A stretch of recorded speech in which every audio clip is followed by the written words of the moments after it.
Прийшли окупанти до нас в Україну, форма новенька, воєнні машини, та трохи поплавився їх інвентар. Байрактар, Байрактар. Російські танкісти сховались в кущі, щоб лаптем посьорбати довбані щі, та трохи у чах перегрівся навар. Байрактар, Байрактар. Приперли зі сходу до нас барани для восстановлення великої страни. Найкращий пастух баранячих отар. Байрактар,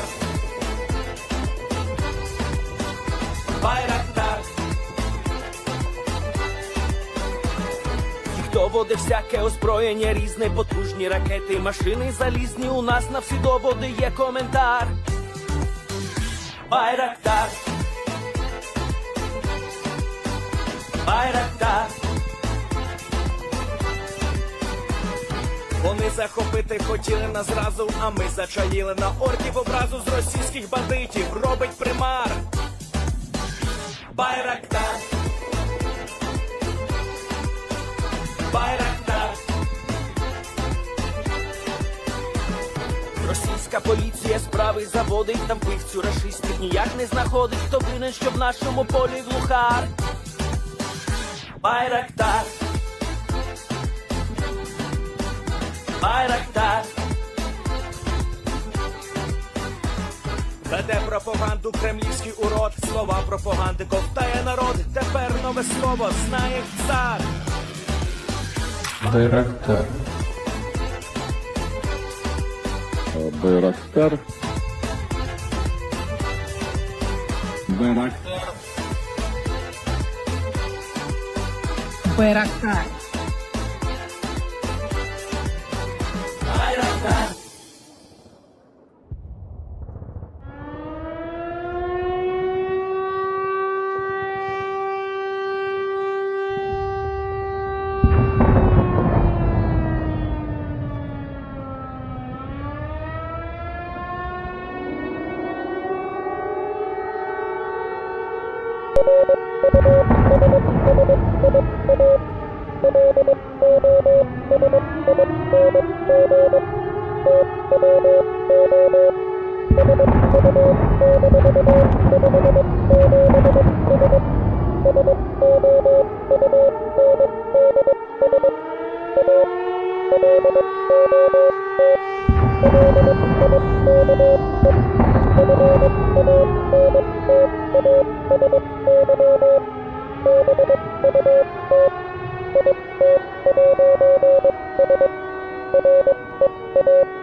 Yes. The Leaf Spring Army sends its regards.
Hello, everyone. I'm the Enforcer, and I'm accompanied by Enforcer Matt.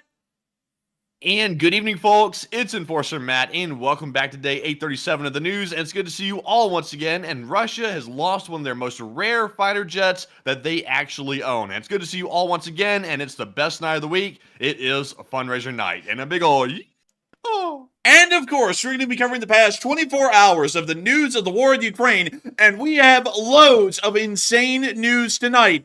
2 Su-57 stealth fighter aircraft have been lost around the area of the Oktябrьsk airfield inside the Astrakhan region, meaning that the Russians have lost 25% of their stealth fighter forces in a single attack. Not only that, but we got major news of a possible Russian vessel sinking just a few kilometers off of the area of Yetsk. We also got to see the Ukrainian drones attempted to attack the port of Sevastopol today, and we got a little bit of footage showing a Russian interception of one of those drones. We were also able to get some large news that apparently the Mirage 2000s that are going to be sent to Ukraine are not only going to be able to conduct air superiority missions, but they're also going to be able to conduct air-to-ground strike operations. Not only that, but we also got major news within the area of Vovchansk that the counteroffensive is still ongoing.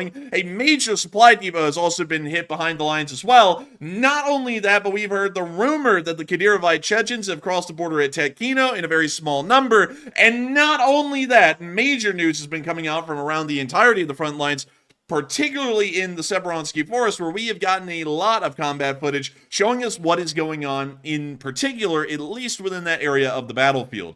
But before we move into all of this, and also some minor Ukrainian Air Force reforms due to ammunition availability, I do want to point out that today is the Sunday night fundraiser, a night of legend on this channel, as this channel is the only one in the Ukraine war sphere that for every single week on every single Sunday, except for one, a fundraiser has run on this channel in support of a nonprofit that is operating in Ukraine. The nonprofit in particular that we are supporting tonight is Save the Children, an amazing nonprofit that works around the world, but also has done massive efforts in Ukraine to save the lives and families of hundreds of thousands of children and help them get out of harm's way and also relocate into other areas of Ukraine or in other areas of Europe entirely. It is a massive thing to help out Save the Children, and of course, the Leaf Spring Army has already hit nearly $1,000 raised out of the $3,000 goal that we have tonight. And I know one thing for certain. Fantastic. The Leaf Spring Army will never miss a goal. The Leaf Spring Army is always one to never miss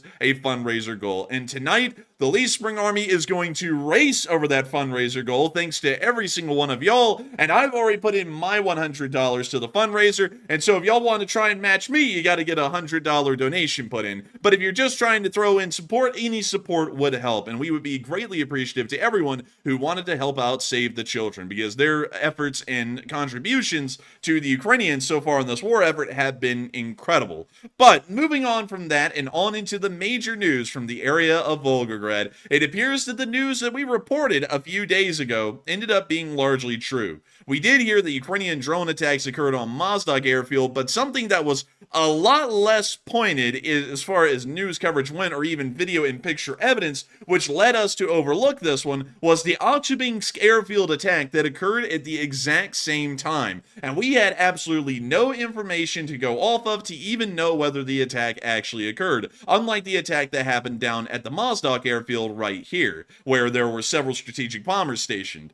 When we move up into the area of the airfield of Achubinsk, Achubinsk is actually a pretty big airfield, and it's just south, I believe, of the, let's see here, it is the, what the hell is this called, Matthew? The Kasputin Yar missile range, more or less. That's the best way to describe it, but it is just south of that in the Astrakhan area, pretty much the exact same region as the launch sites for the missiles.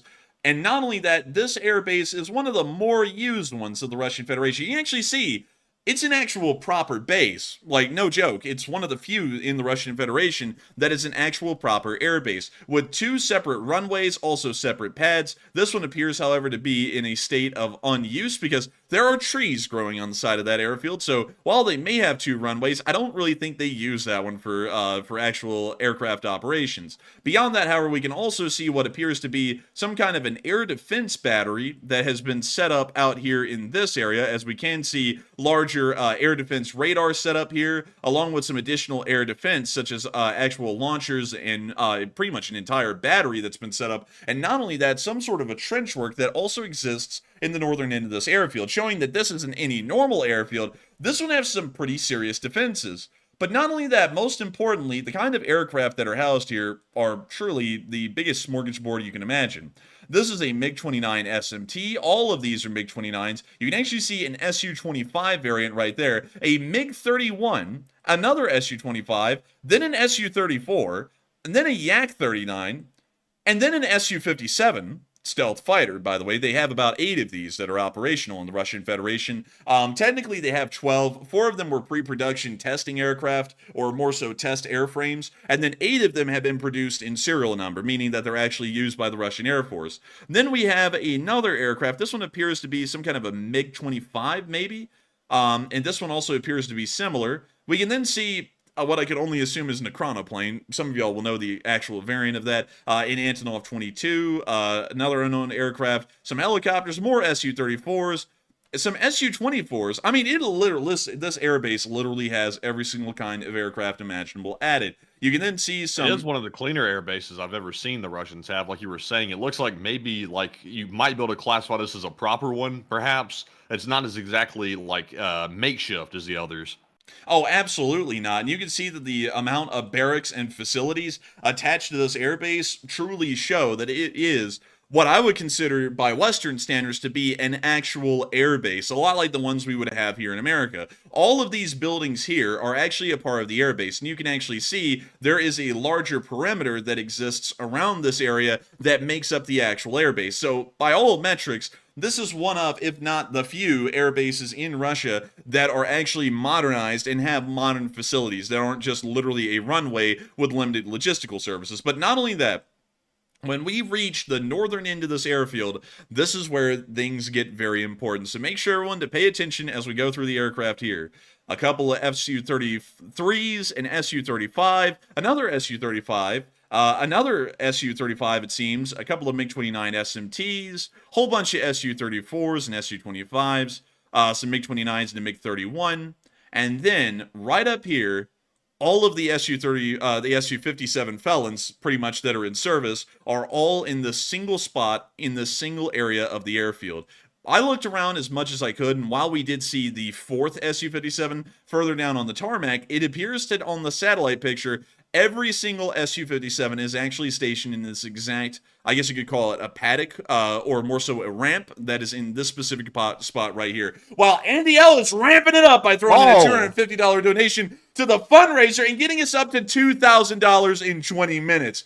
Absolutely insane. That's what I'm talking about. I mean, that is crazy. But getting back to the Su-57 talk, because we are building the story up to its final completion. As y'all can see, the Su-57s are concentrated, except for, in this satellite picture, the one that is right here. This appears to be the 4th one at the airfield. However, now it's time for me to get y'all up to the present day. While the attacks happened yesterday, that I covered in our short war video in the middle of the day, saying that a Tu-22 M3 bomber had been knocked out at the area of Mozdok Airfield, in this area, an attack was happening at the exact same time that absolutely nobody knew about until later. And then a Russian Telegram channel came out and said, "Oh, whoopsie daisy, it looks like eternal flight to our precious Su-57, blade." And here are the pictures. Fighter bomber, the notorious fighter bomber, the one that always says the cheesy line every time the pilots get killed. "Oh, rest in peace, brothers, eternal flight."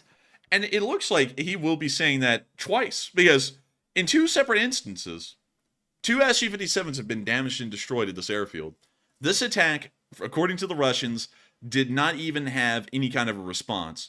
The air defense did not even know that the drones flew into the airbase. That's why we didn't know about it. The drones flew in, they hit the Su-57s, and destroyed both of them, from what we are able to hear. And let me get y'all the English translation of this tweet that was put out. This is the exact translation. Yes. Yesterday, the airfield in Ottobinsk was attacked by a UAV. 3 pieces arrived, meaning that 3 drones arrived at the airfield. The Su-57 was damaged by shrapnel. It is now being determined whether it can be restored or not. That means that the damage is so severe, it is a major question if it would even be salvageable at this point, letting us know that this aircraft has been completely destroyed. If not, then this will be the first combat loss of the Su-57 in history. Can y'all believe that? I will tell you again, for the price of this Su-57 alone, shelters from UAVs could be built for all PTA aircraft in the country. Of course, if you don't bully them along the way and don't give out kickbacks, and there would still be some left for Laos.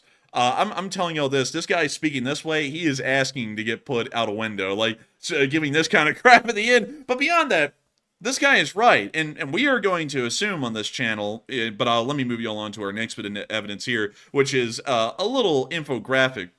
And this infographic, by the way, is incorrect. From what we understand, there is actually 2 Su-57s. Mr. President, there has been a second Su-57. But beyond that, Russia only had about 8 of these. The infographic is a little bit wrong in several ways. From what we understand, they had 8 operational flying Su-57s that were in military service. According to the information that we also have, 2 of them have been seriously damaged to the point of destruction. And this is something that I have to say is pretty insane. Because if there are 8 of them, which is the number that we have, and then 2 of them have been destroyed, that means that a quarter, 25% of all of Russia's stealth aircraft have been destroyed in a single attack. 25% of them. That is actually also, so you want to know something that's even worse than that is the planes are worth about 50 million USD apiece. Oh. But in rubles, that's 4,490,309,500 rubles. Now, in each one of those Su-57 quote-unquote felons that were destroyed. And also, what a fitting name for that thing, a felon. Oh, that's the call sign we gave it in NATO. We call it the Felon. I think the Russians call it something else. Let's see here. The Russians call it, let me see here. What do they call it? So apparently they didn't even come up with a cool name for this thing. It's literally just called the Su-57 in Russia. They don't like, like with our aircraft, like the F-16, its technical name is the Viper, and the F-15's the Eagle. The Su-57 is literally just the Su-57. We call it a Felon. And what happened today to the Russian Air Force really was a felony. But here's a picture of an Su-57 up close. Many of y'all will now know this, especially if y'all have had any gaming experience in the past, as this is the showpiece aircraft that is showed off in most video games as being Russia's primary fighter. That is a complete misnomer, by the way. There are really none of these in existence, and not only that, these aircraft are piss poor in quality, from what we understand. Even by public numbers and information that's been put out by the Russian Federation, the radar cross-section on this aircraft, which is what determines whether an aircraft is stealth or not, is so bad that it is as detectable on radar as an F-15E Strike Eagle, which gives you an idea of how bad of a stealth aircraft this stealth aircraft is. Not only that, but there's a whole bunch of other major issues that we've heard of as well. Apparently the engines are somewhat finicky and not really that reliable. There are a load of problems with this aircraft, and let me see if I can get you all the close-up picture of the wing that was put out recently, and everyone was like, are those rivets? And they were rivets, and let me go see if I can find that picture. So let me go Su-57 rivets. Ah, yes, the screws that hold the stealth plane together. Yes, the rivets. They literally, like if y'all look at that, those are Phillips head screws that they put into this wing. Now, I gotta ask y'all, do y'all think that that would have a good radar cross-section if you were to try and pick that up on radar? Considering that it's not really a flat surface, it's not really welded or anything. It looks as though someone put this thing together with the exact same kind of technical expertise that DJI puts their Mavics together with. I would have to say that that's not exactly stealth grade. Now, I'm not saying DJI Mavics are bad drones. They're actually pretty good. But for a stealth aircraft, I have higher standards. Well, really, the world has higher standards, and I would have to say this is like the screws and the bolts they used on the Titanic, and you know how that went. Man, the screws and the bolts. I'm telling you, man, the Titanic got screwed. But anyways, moving on from that, this is a major loss for the Russians. Not really for the strategic implication, because in reality, what's even more shocking is that these aircraft, from what we understand, were rarely ever used in Ukraine. We believe that there was a single month where these Su-57s were used, and that was about a year and a half ago, and we believe that they dropped a few glide bombs, and that was it. That's the only combat activity that any of the Su-57s have seen so far in Ukraine, and yet the Russians have lost 25% of them in a single day. You can kind of get the idea of how badly this war is really going, and you can also get the idea of how badly it's going for them, considering that according to what the Russians say, not the Ukrainians, this is what the Russians say, the drones were apparently completely undetectable.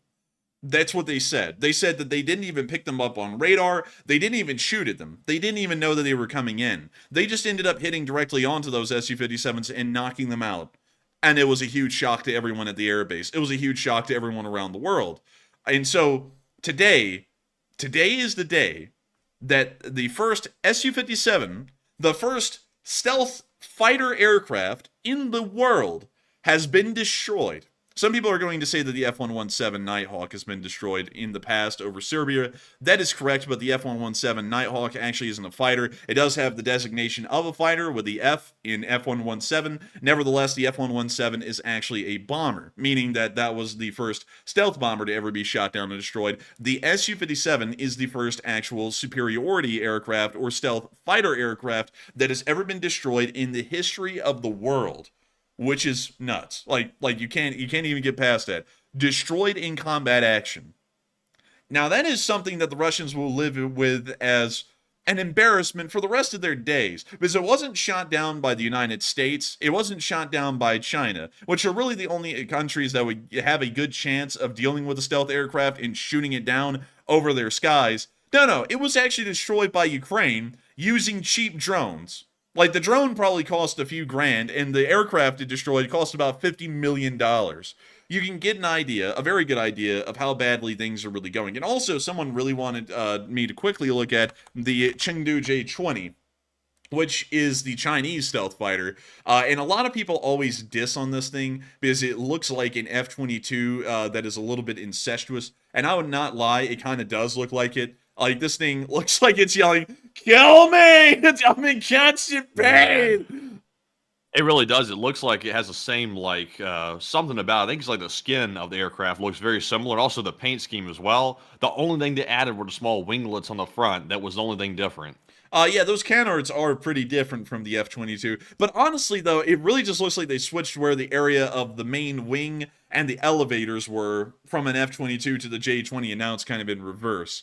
Kind of looks a little similar to that. But beyond that, this is the Chinese stealth aircraft. There's actually a larger number of these. There's about 210 of them. So it's not like this is a smaller number of stealth aircraft. There's actually quite a considerable amount of these things. But beyond that, from what we understand, and according to the intelligence that the Department of the Army has, these are actually a little bit concerning and also, by the way, you can see the internal missile bays in the J-20, very similar to an F-22. But the U.S. Army actually says, intelligence-wise, these things are fairly concerning. They are actual fifth-generation aircraft by all metrics. They're not like the Russian Su-57, which is really only an honorary fifth-generation aircraft. The J-20 is an actual fifth-generation aircraft, from what we understand, with almost the same kind of technological abilities as an F-22, although the F-22 is already starting to show its age at this point, and it's starting to be retired. And not only that, the F-22, I believe, was introduced into service in 2004 or 2005, and the J-20 was introduced into service in 2017. But anyways, getting off of that whole side note about the Chinese J-20, because I saw a lot of people bringing it up, and it is a very interesting aircraft and something worth talking about. Many people have been talking about the fact that the Russians lost 25% of their stealth aircraft today. Ukraine destroyed them outright. It's not even contested by either side. The Russians have admitted that the Su-57s have been destroyed. The Ukrainians have also said that they've been destroyed. They actually said they didn't even know that they were going to be at the airbase at that time, but seeing them, they decided to take the opportunity to knock them out. And a lot of people are wondering, how big of a propaganda blow is this going to be for the Russians? And most people are actually saying that it's going to be a massive propaganda hit for the Russian Federation. Others are saying that it's simply just another loss and it isn't really that big of a deal. Some people are saying that it's somewhat considerable, but really in a minor way. And some people are a little unsure and undecided. But with that, Matthew, what are people really thinking about the loss of these two Su-57s? And also, what are you thinking about it as well as the implication of Russian Air Force readiness, Russian air defense readiness, and not only that, the propaganda situation for the Russians on the home front? All right, so after we have learned and also confirmed that Russia has lost one of their prized fighter jets, the Su-57, it's now taking eternal flight, the question is, will this deal a propaganda blow? 61% said yes, it's a major propaganda hit for Russia, while 19% said no, it's simply just another loss, and 13% said somewhat, but only in a minor way. And I think it's a pretty big propaganda hit personally. This is one of Russia's premier aircraft. This is one of these propaganda pieces the Russians use to try to say, hey, look, we're a huge, powerful country, and we have advanced aircraft as well. Now, at least 2 of them have been taken out, and that is a large chunk of their total amount of Su-57s that they actually have. And I think, honestly, with the Russian people, it might affect their mindset, but it'll definitely affect the way the rest of the world sees it with them being taken out on the runway just like that. Because you'd expect that Russia would protect these aircraft a little bit better, considering they have so few of them, but they left them sitting out right there for the Ukrainian drones to come in and hit them, and apparently air defense wasn't doing anything either, because where was that? But I'm with the 61%. But Enforcer, what say you? I would have to say that I'm with the 61% that this is going to be a major propaganda hit for the Russian Federation. This will most likely lead to a complete implosion of aircraft exports from the Russians to other countries around the world. Many of y'all know this already, but there are several major arms exporters worldwide. One of them being the United States, of course, the United States really being the number one at the moment. The second one being the Chinese these days. The third being the Russians. And then the fourth being Europe as a whole, Europe as a collective. And from what we understand, the Russians have been able to continue to sell their aircraft in saying that they're not that bad and they're fairly good, but the reality is that they're not that good. They're actually pretty bad from what we can tell technologically. A lot of people are going to be saying, well, oh, wait a minute, they're maneuverable, super maneuverability. The Su-27, it can do a Pushchev Cobra. I mean, like, you can't beat that. The reality is that super maneuverability is stupid in the modern day, especially in the modern air war, because you're not getting into dogfights. Dogfights are unheard of in modern aerial combat. And I know a lot of people would like to think that it's like Ace Combat 7 out there, but it's not. The air war is completely different now than what it was in World War II. So engineering super maneuverability into an aircraft like the Su-27 was a complete waste of time. Like, the engineer's time could have been spent in other places doing better things. But beyond that, really not just the Su-27, which is really the baseline platform for every Russian aircraft in the modern day. Really, Hey, we hit goal! Hey, let's go, baby! Hey!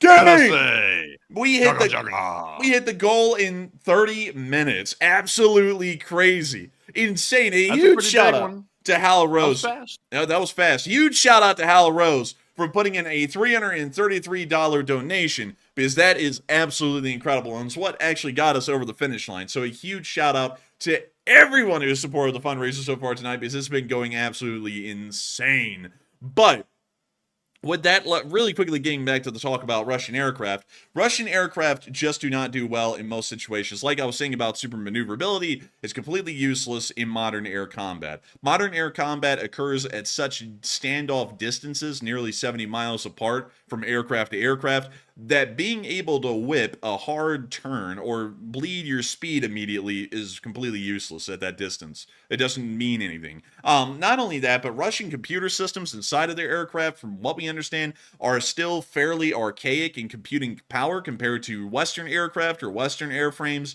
And for that reason, they also fall massively behind, because nowadays, the major advances in aircraft technology aren't being made in the airframes or the speed or the maneuverability of the aircraft. It's more so being made in the technological abilities of the aircraft, making the radars more powerful and longer range, making the missiles that these aircraft carry faster, travel farther ranges, and not only that, have a higher maneuverability on the missiles end. And not only that, also, many countries are moving into trying to make their aircraft what is called, colloquially, a missile bus, meaning that all the aircraft's job really is to just carry a massive amount of air-to-air missiles and then just launch them off whenever need be, because eventually you will overwhelm the enemy aircraft by just firing a larger amount of missiles. And a lot of people are going to be like, that's not how it really works. And it is. It's just in a very simplified term. We could get into all the details and talk about how it really works, but that's completely pointless, and it would take 30 minutes. So anyways, moving on from that, the Russian aircraft just suck. In my opinion, they're not that great. I mean, they look cool. I will not lie. This aircraft looks pretty cool. The Su-57 looks pretty cool, but that's all they have. Like the T-14 Armada, they just look cool, and that's it.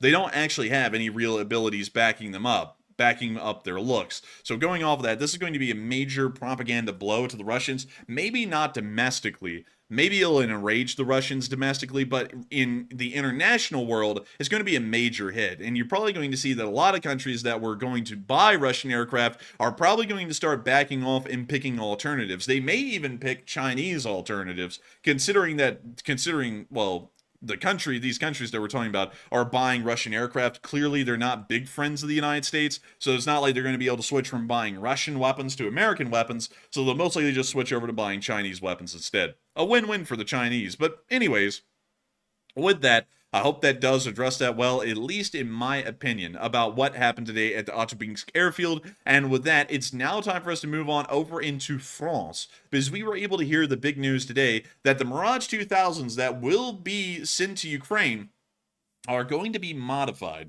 Also, really quickly, one thing I really want to point out a lot is that many people were saying, because there was a United 24 video that went out, and they said the Mirage 2000, the early iterations of the Mirage 2000 couldn't carry radar missiles of any kind. That's untrue. They're also not getting the Mirage 2000C. They're getting the Mirage 2005F.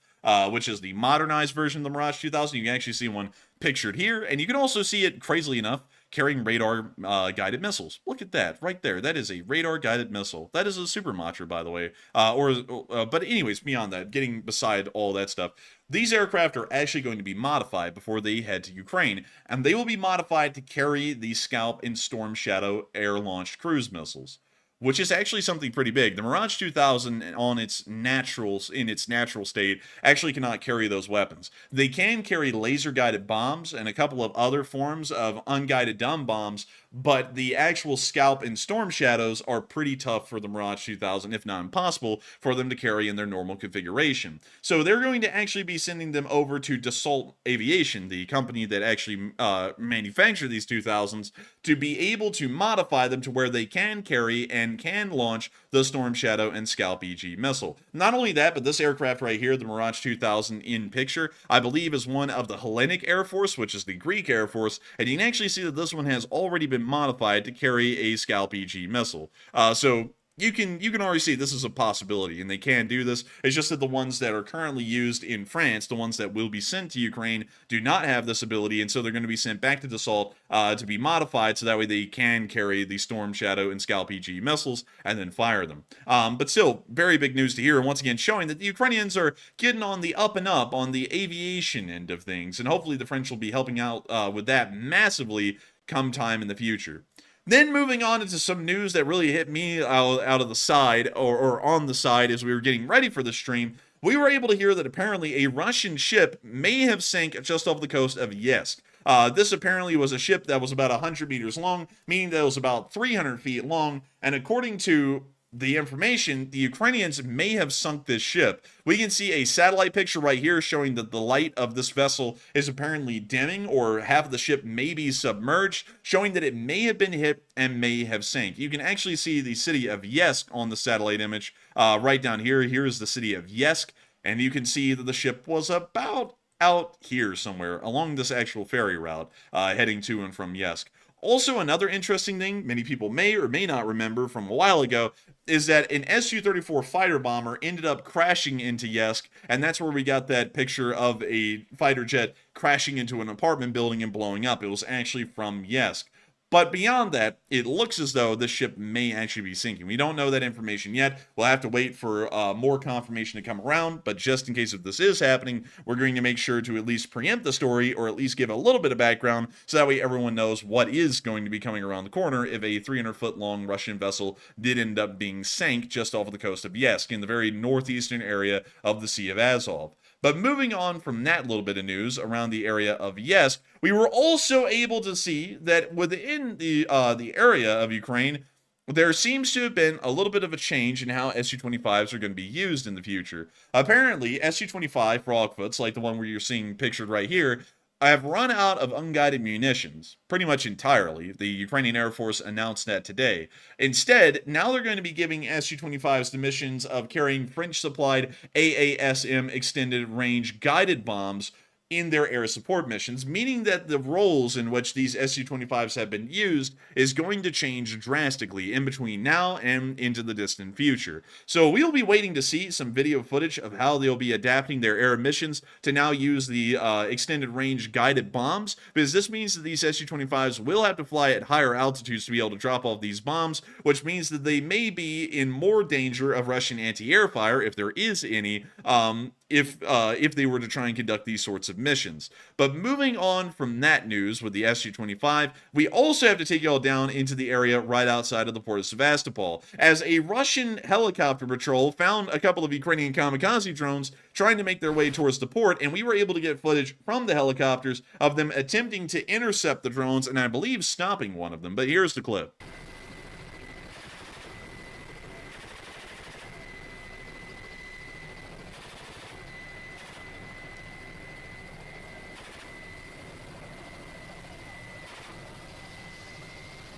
We see them firing at the drone.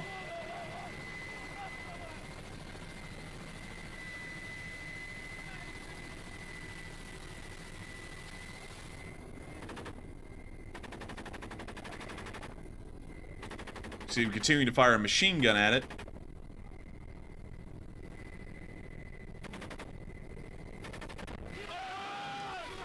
Wait, hold up. Oh, it blew up. Dang. That was a lucky shot. I thought they got hit because they started screaming like they got killed.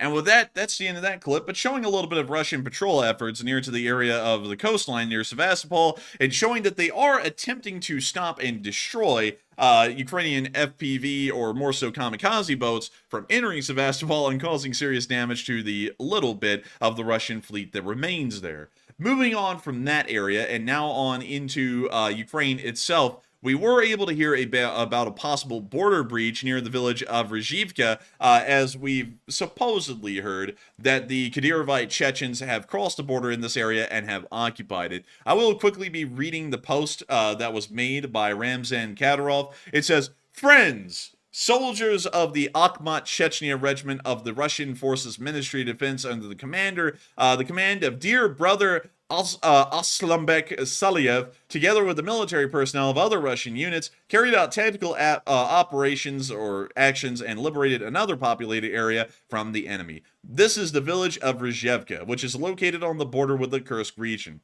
As a result of large-scale planned defensive actions, the Ukrainian side suffered significant losses and was forced to retreat. The coordinated and effective work of fighters from all units made it possible to achieve this result without any difficulties in just 3 days." So what they're saying in this post is that over the course of 3 days, we haven't heard about this battle at all. And another thing is that it took them 3 days to take this one village that's this big. Wow, what a sweeping victory. At that kind of speed, it'll take them about another week just to move about a mile down the road. Or that's a little bit faster than Chris's mom moves. But beyond that, the coordinated and effective work, let's see, I sincerely thank every soldier who participated in the assault and liberation of the village. I'm convinced that the same ending awaits other territories that are temporarily under the yoke of Ukrainian fascist and NATO formations. And then we can see all the little thumbs up rolling in the bottom, while he said that it took 3 days to take a village that looks to be one of the smallest ones I've ever seen, and it isn't even that dense. I'm actually going to have to pull up the Rizhivka population number. Let's see here. RYZHIVKA Sumy population. Let's see, this settlement had 854 inhabitants. Yeah, I don't really think that's a big victory. I don't know about you, Matthew, but 854 people living in a village, and it took you 3 days to take a village that sized. I mean, that seems a little silly to me. Oh, yeah, it's definitely silly, but Kadyrov's got to count all of his victories because he gets very few, so he's got to count this as a big one. I'm going to give over the control of the village to my prepubescent teen He's going to run the village Or something like that. But anyways, moving on from that little rumor more so, it's now time for us to move on down into the area of Vovchansk, because we have seen loads and loads and loads of news about what's been going on down here. But Ukraine has said something interesting today that will be changing the way that the air war may be fought, maybe even in the area around Vovchansk. We have heard today from the Ukrainian Air Force that some of Ukraine's F-16s won't actually be making it to Ukraine anytime soon, even according to them. They actually want a good amount of the F-16s to remain within European countries, not to be used from Poland or from Romania, but so that way if they ever take losses in Ukraine, or if they ever need to pull more F-16s into service, they then just fly them across the border to a Ukrainian airbase and then start using them. This pretty much ensures that those F-16s will not be targets sitting on a tarmac in Ukraine, and it also makes sure that they don't have to continuously feed these aircraft fuel and also wear out their runtime by trying to keep them airborne to make sure that the Russians cannot shoot them down or target them while they're at an airfield. A lot of people have been saying that this is a great idea for Ukraine to do, considering that this will remove the F-16s from the war altogether, and the Russians will not be able to target them and destroy them as they'll be inside of NATO air bases until they're called upon to be used, and then they'll fly into Ukraine and operate from a Ukrainian air base. Others are saying that it's not that great of an idea, as this may start to try and draw the Russians into direct action against the West. Whether that would be successful or not is a whole other question. It's really just that it may lead to something like that happening. And Matthew, what are people thinking about that, and what are you thinking about it as well? All right, so on the topic of F-16s being based at air bases outside of Ukraine, it looks like 76% said that's a great idea to protect the F-16s, while 10% said no, that's not a good idea, and 10% said unsure, and only 5% said only if not in NATO countries. And on this one, I got to say, I'm personally in the minority here. I'm in the 10%. I don't really think that's a good idea because that makes it look very clearly like NATO is directly involved in the war. And while we really don't care what Russia thinks, we have to sort of care to some extent because they do have nukes after all. And if F-16s are being flown in across the border of Ukraine from NATO countries on command of Ukraine, that could look like direct involvement. So we've heard in the past that Ukraine is building underground storage and bunkers to house the F-16s while they're being not used. And I think that might be a better way to go than flying them across NATO borders. But that's just me. But Enforcer, what say you? I would say that it sounds like a pretty good idea to me, as long as they didn't take off from the air bases in NATO and then start conducting air missions from there. That would be fine, because, you know, in reality, they're going to be moving from NATO to Ukraine initially anyways. So the insinuation of Western direct involvement is already there. It's more so just about insulating them from future Russian attacks on in the future. So going off of that, I would say it's probably not that bad of an idea because we'll probably already be crossing that line just by the F-16s arriving in Ukraine. So I would say it's not that bad of an idea to me. And also, it's not really like the Russians would start to strike directly at the West because there would be serious complications behind that. And not only that, they would most likely lose the conventional war that would result from such an action. But with that, I hope that does address that well, at least in my opinion. And with that, it is now time for us to move on into the area of Vovchansk, where we got to see that a major Russian ammo warehouse got hit behind the lines today and ended up catching on fire.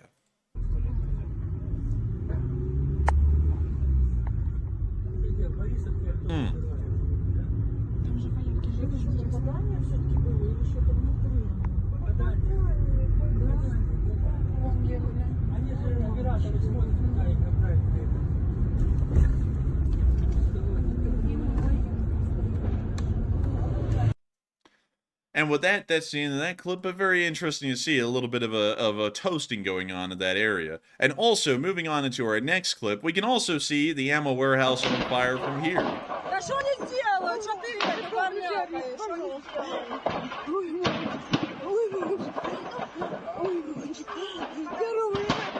People are a little shocked by this.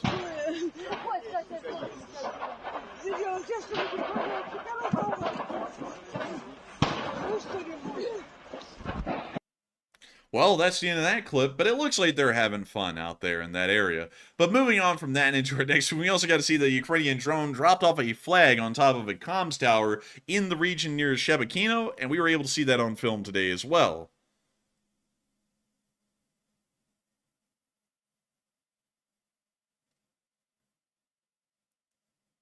You know, I saw this video earlier today. What's up with that, like, strip of, like, stealth in the middle of it, by the way? I don't know. You mean the blur? Or it's not really like a blur. It's like a strip of, like, invisibility or something like that. I think it might just be a blur or something. I think it's something going on with the camera. But still, nice to see they were able to drop off that little flag right there onto that comms tower. And moving on from that and on into our next clip, we were also able to see that down in the Vovchansk area, the Ukrainian police are once again showing us what the area is looking like and showing what the battle is progressing as in the very northern area of the city. Okay, we're going to have to mute that because I just realized that is copyrighted. But the Ukrainian police are going to be showing it off. And we can see them flying a drone into a Russian basement and blowing it up. And also, Matthew, I saw this from earlier, but what is up with some people, you know, who have been around for a while and know our rules about politeness and being civil, and then someone disagreed with you, I think it was, and they started to throw insults. Yeah, I actually gave him a second chance because he made an insult. It wasn't directed at me directly. I don't think he was making a reference, but at the same time, I was like, dude, like, watch your mouth. Like, you know, no need to get smart ass like that. Yeah, I saw that, and I was like, why in the world do people got to get rude? And, you know, in that particular instance, it's like, you've been around for quite a while. It's like, you know that we don't talk to people like that. We don't expect people to talk to us like that. That's just how it works around here. But we can see the Russians running from bunker to bunker in Vovchansk. Man, they're running like the Scooby-Doo gang. And there's a Ukrainian dog going after him. They've highlighted the dog as Ukrainian specifically. I'm not sure if he's attacking, though. I think he's just running. Yeah, I think the dog's just following the crowd at this point.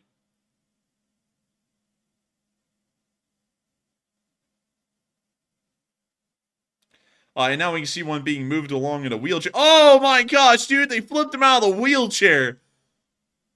Oh, rough days. Rough days ahead for these guys. He's like, okay, Oh, they're trying again. We go Oh, again. he's going out the chair again. Like, he's not going to make it. No, he's not, man. But that's the end of the clip. It looks like the Ukrainian police had to cut that one off. And with that, we're now going to be moving on from the Ukrainian police's clip in Vovchansk and a little bit further west, as we also got to see Ukrainian soldiers repulsing an attack in northern Kharkiv. And we're going to be viewing that, but we can see here the Ukrainian soldiers looking off into the distance from this hillside.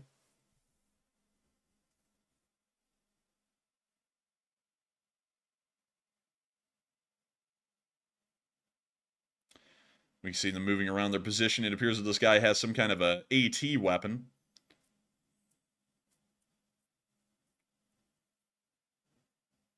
And he's getting ready to fire. And he's going to fire it here in a second.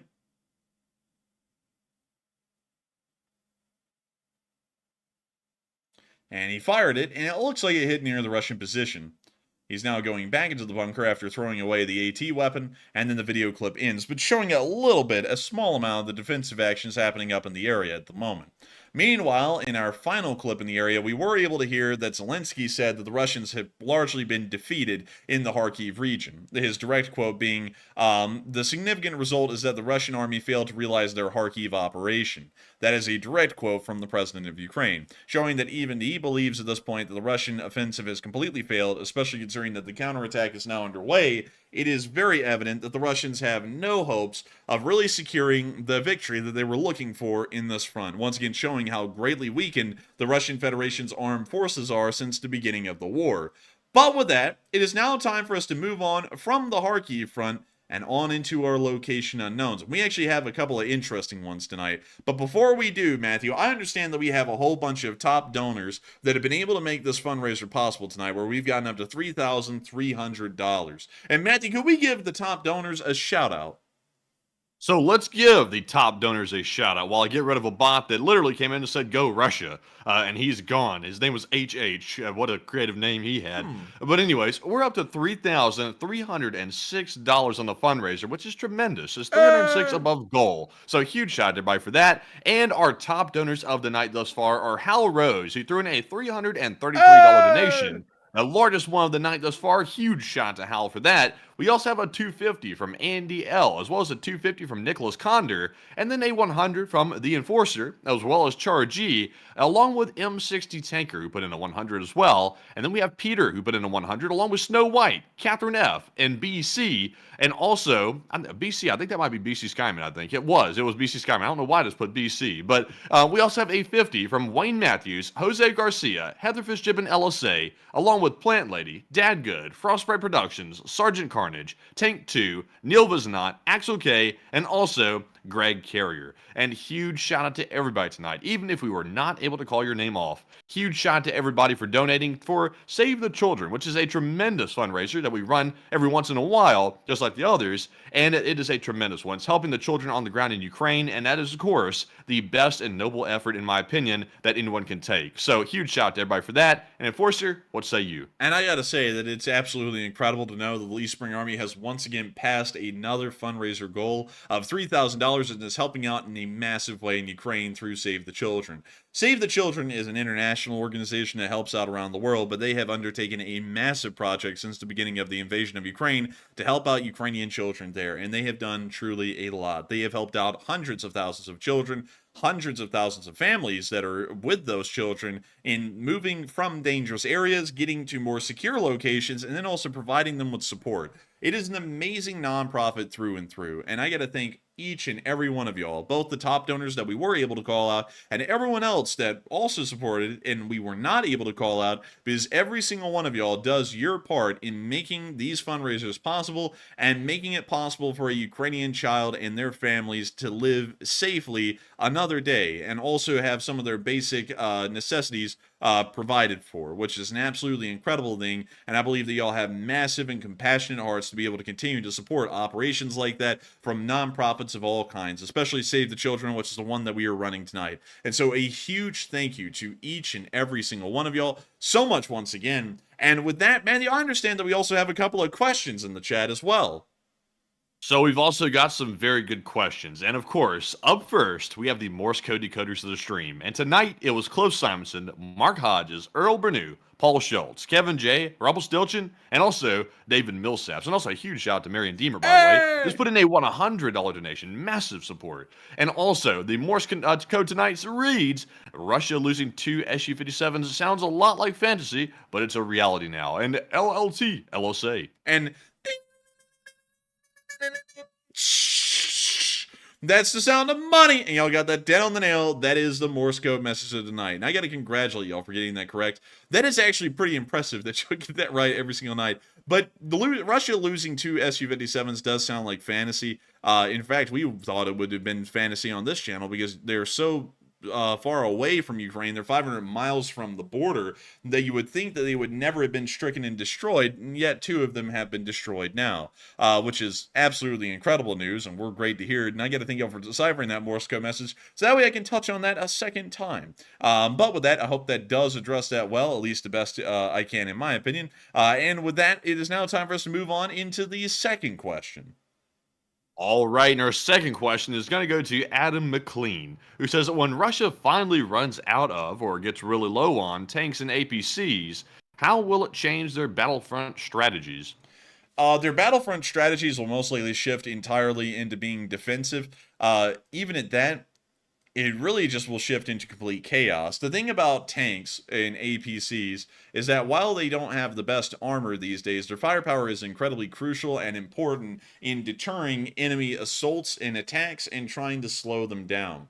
Without the availability of tanks or APCs anywhere along the front line, infantry attacks will go from the Ukrainian side a lot more successfully than they did before, because they're going to be dealing with a lot less Russian fire directed at them in an attack. To put it into perspective the best I can, a Russian force without infantry and tanks would largely be just a massive, endless, and at least in the modern sense, reconnaissance force or a screen that wouldn't really have an ability to hold ground and would almost constantly be getting pushed back at that point because there's no heavy support to help them to reinforce their positions or stop a Ukrainian assault. At that point, you would probably have to end up seeing that the Russians heavily use ATGM weapons to try and hold their positions, but they do not have enough tanks. They have to have some kind of anti-tank fire of some sort, which means that they probably started to heavily rely on anti-tank guided missiles if they had any of those left. So that's what I believe that Russian tactics and the way that they fight war would look like if they started to run out of tanks and APCs, is that it would most likely become ATGM based, in my opinion. But that really depends on if they have ATGMs. And if they don't have those in incredibly large numbers, then they really just have a wildly light infantry force that would not really be able to do much of anything, rather than move on to the front line and just be used as a meat shield and hope that they do not break and hope that the Ukrainian forces do not overrun them. And so with that, I hope that does address that the best I can. And we are on to the final question of the segment, and then we're going to be moving on into our location unknowns. All right, so our final question of the segment is going to go to Plexus Gaming, who says, I don't necessarily trust this source. He said, but one YouTube channel says that the U.S. has put its nuclear forces on high alert, and is that true? No. I know which channel he's talking about. I know. As soon as I heard nuclear forces on high alert, I was like, gee, I wonder who that could be. No, nuclear forces are always on high alert. It's clickbait when people say that they just got put on high alert. The whole thing about nuclear forces is that they're always on high alert, but there are different states of high alert that they're in. And those states of high alert are never made public. If you ever have anyone on YouTube, and I know who this is, that tells you the exact DEFCON we are at, they are lying. No one knows. It's kept secret. It's something that's not allowed for the public to have knowledge of at any given point. The United States nuclear forces are not on high alert. Everyone is not about to die. That is a complete misnomer. We have gone through this so many times before, Plexus Gaming. I'm not aggravated at you. If it sounds like my tone of voice is very aggravated and annoyed, it's not at you. It's at this particular person who keeps on espousing complete mistruths or absolutely blowing this kind of stuff out of the water. It completely misguides people. It puts them into a state of fear that is non-existent in reality. It's horrendous. Someone said it's probably so-and-so. It probably is. Like, let me really quickly, I'll do a quick search just to see, is I'll put money on it. It is. Let's see here. Let's see. So 8 hours ago, UK preparing for World War III.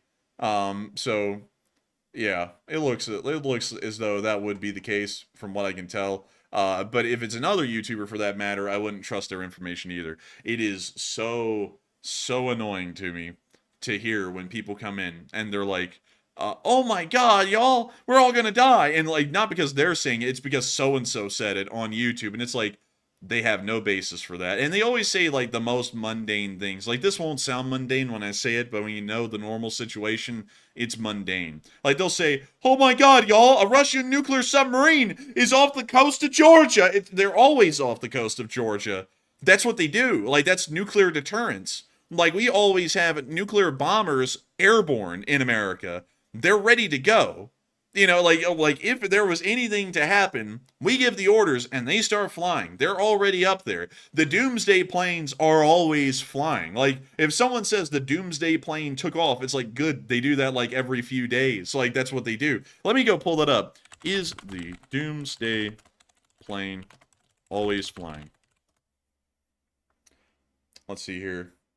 Let's see. So here we go. Here's a quick answer from Google. The United States Air Force keeps at least one of its Boeing E-4B Doomsday planes on alert 24/7 at a U.S. military base around the world. The plane is either airborne or on the ground with its engines running and all 42 communication systems on, meaning that the Doomsday plane is literally always on and is literally always flying. It's something that if someone brings up, that's absolutely stupid. It's like a power plant. It's always on. It's always running. If it's not running and if it's not on, that's actually news. Oh my lord, Plexus Gaming, you really got me onto something that's going to make me start ranting, because I cannot stand when people run YouTube channels and they feed on public ignorance, because the public, and not saying that the public is ignorant or stupid or anything, because who in the hell needs to know what the Doomsday plane is doing at any given point? You know, like, no one needs to know that. Like, it's completely superfluous and pointless information. But these people... Also, just to add proof to the point as well, Sergeant Carnage said in the live chat, he says, a former analyst with some of the highest security clearances. I wouldn't even know that answer, and you wouldn't know anything until it's already happening. And yes, that's like the enforcer said as well. And also, Sergeant Carnage has the credentials to tell us that for a fact, that would not be public knowledge. Also, I even knew that myself. I knew that DEF CON was not public either. So, you know, it's crazy. To me, it's honestly not crazy the person's clickbaiting, because that's just going to happen. It happens on YouTube quite a bit. But it's crazy to me that some people actually like listen to it and believe it, and they don't do their own research, and they listen to that kind of crazy talk like that, and they don't think, well, let me pull up real quick. Does this guy even really know what he's talking about? Like, is the DEF CON level public? And to my surprise, a lot of people don't search that stuff up. And it's wild to see that people just blindly kind of believe that stuff, because it's really obviously clearly fake. And also, man, you'll ask these people, if you ever get to ask them, you'll be like, source, and they'll be like, I made it up. It's like no source. Trust me, bro. Yeah, just trust me, bros, on everything. And that's why we run this channel so much on picture and video evidence. And also, that's another thing that really just annoys me, is that people will come on our stream and they will give us heat because we just report on the facts. And they'll go, oh, well, so-and-so says we're all about to get nuked, so you're obviously out of the loop. It's like, no. They're living in La La Land. They're not even in the loop. They're not even out of the loop. They're in a whole different loop that they imagined on their own. And they're just saying whatever they can to get clicks and views and everything. Like, it's just completely fake information. Like, you can see right here, just according to this, the Doomsday planes are always on and they're always running. They may not be flying all the time, but even on the tarmac, they're just sitting there idling, ready to take off, but they're still operating, because that's what they do. What type of a doomsday plane would be a doomsday plane if it isn't ready for doomsday literally every minute of every day? That would make no sense. And also, one other thing that just annoys me, because I actually watched one of the streams and I saw it and I was like, oh my god, this is so stupid. Like, this guy, like this guy in particular that some people are talking about, this guy will click on to like a radio listening station. It's a public radio, and you'll hear some guy on there going, Whiskey, Tango, Alpha, Alpha. You know, it's reading off a code. It's some code for something. And he'll be going, oh, there it is! The nukes are about to be launched! Like, he just knows what code is what code. It's like, Do you have today's code sheet? It's like, I don't. It's like, I don't know what code that is. That could just be the code to say that the aircraft has reached a certain waypoint. Why the hell would that be the code to launch the nukes? You don't know. It's like no one would know that. And if you knew that, why in the world do you know that? And what kind of major breach in national security has just ended up forming because you know that information? I mean, I try and have common sense when we do this thing. And in Plexus Gaming, I would not believe a single word that comes out of anyone's mouth that says something like that.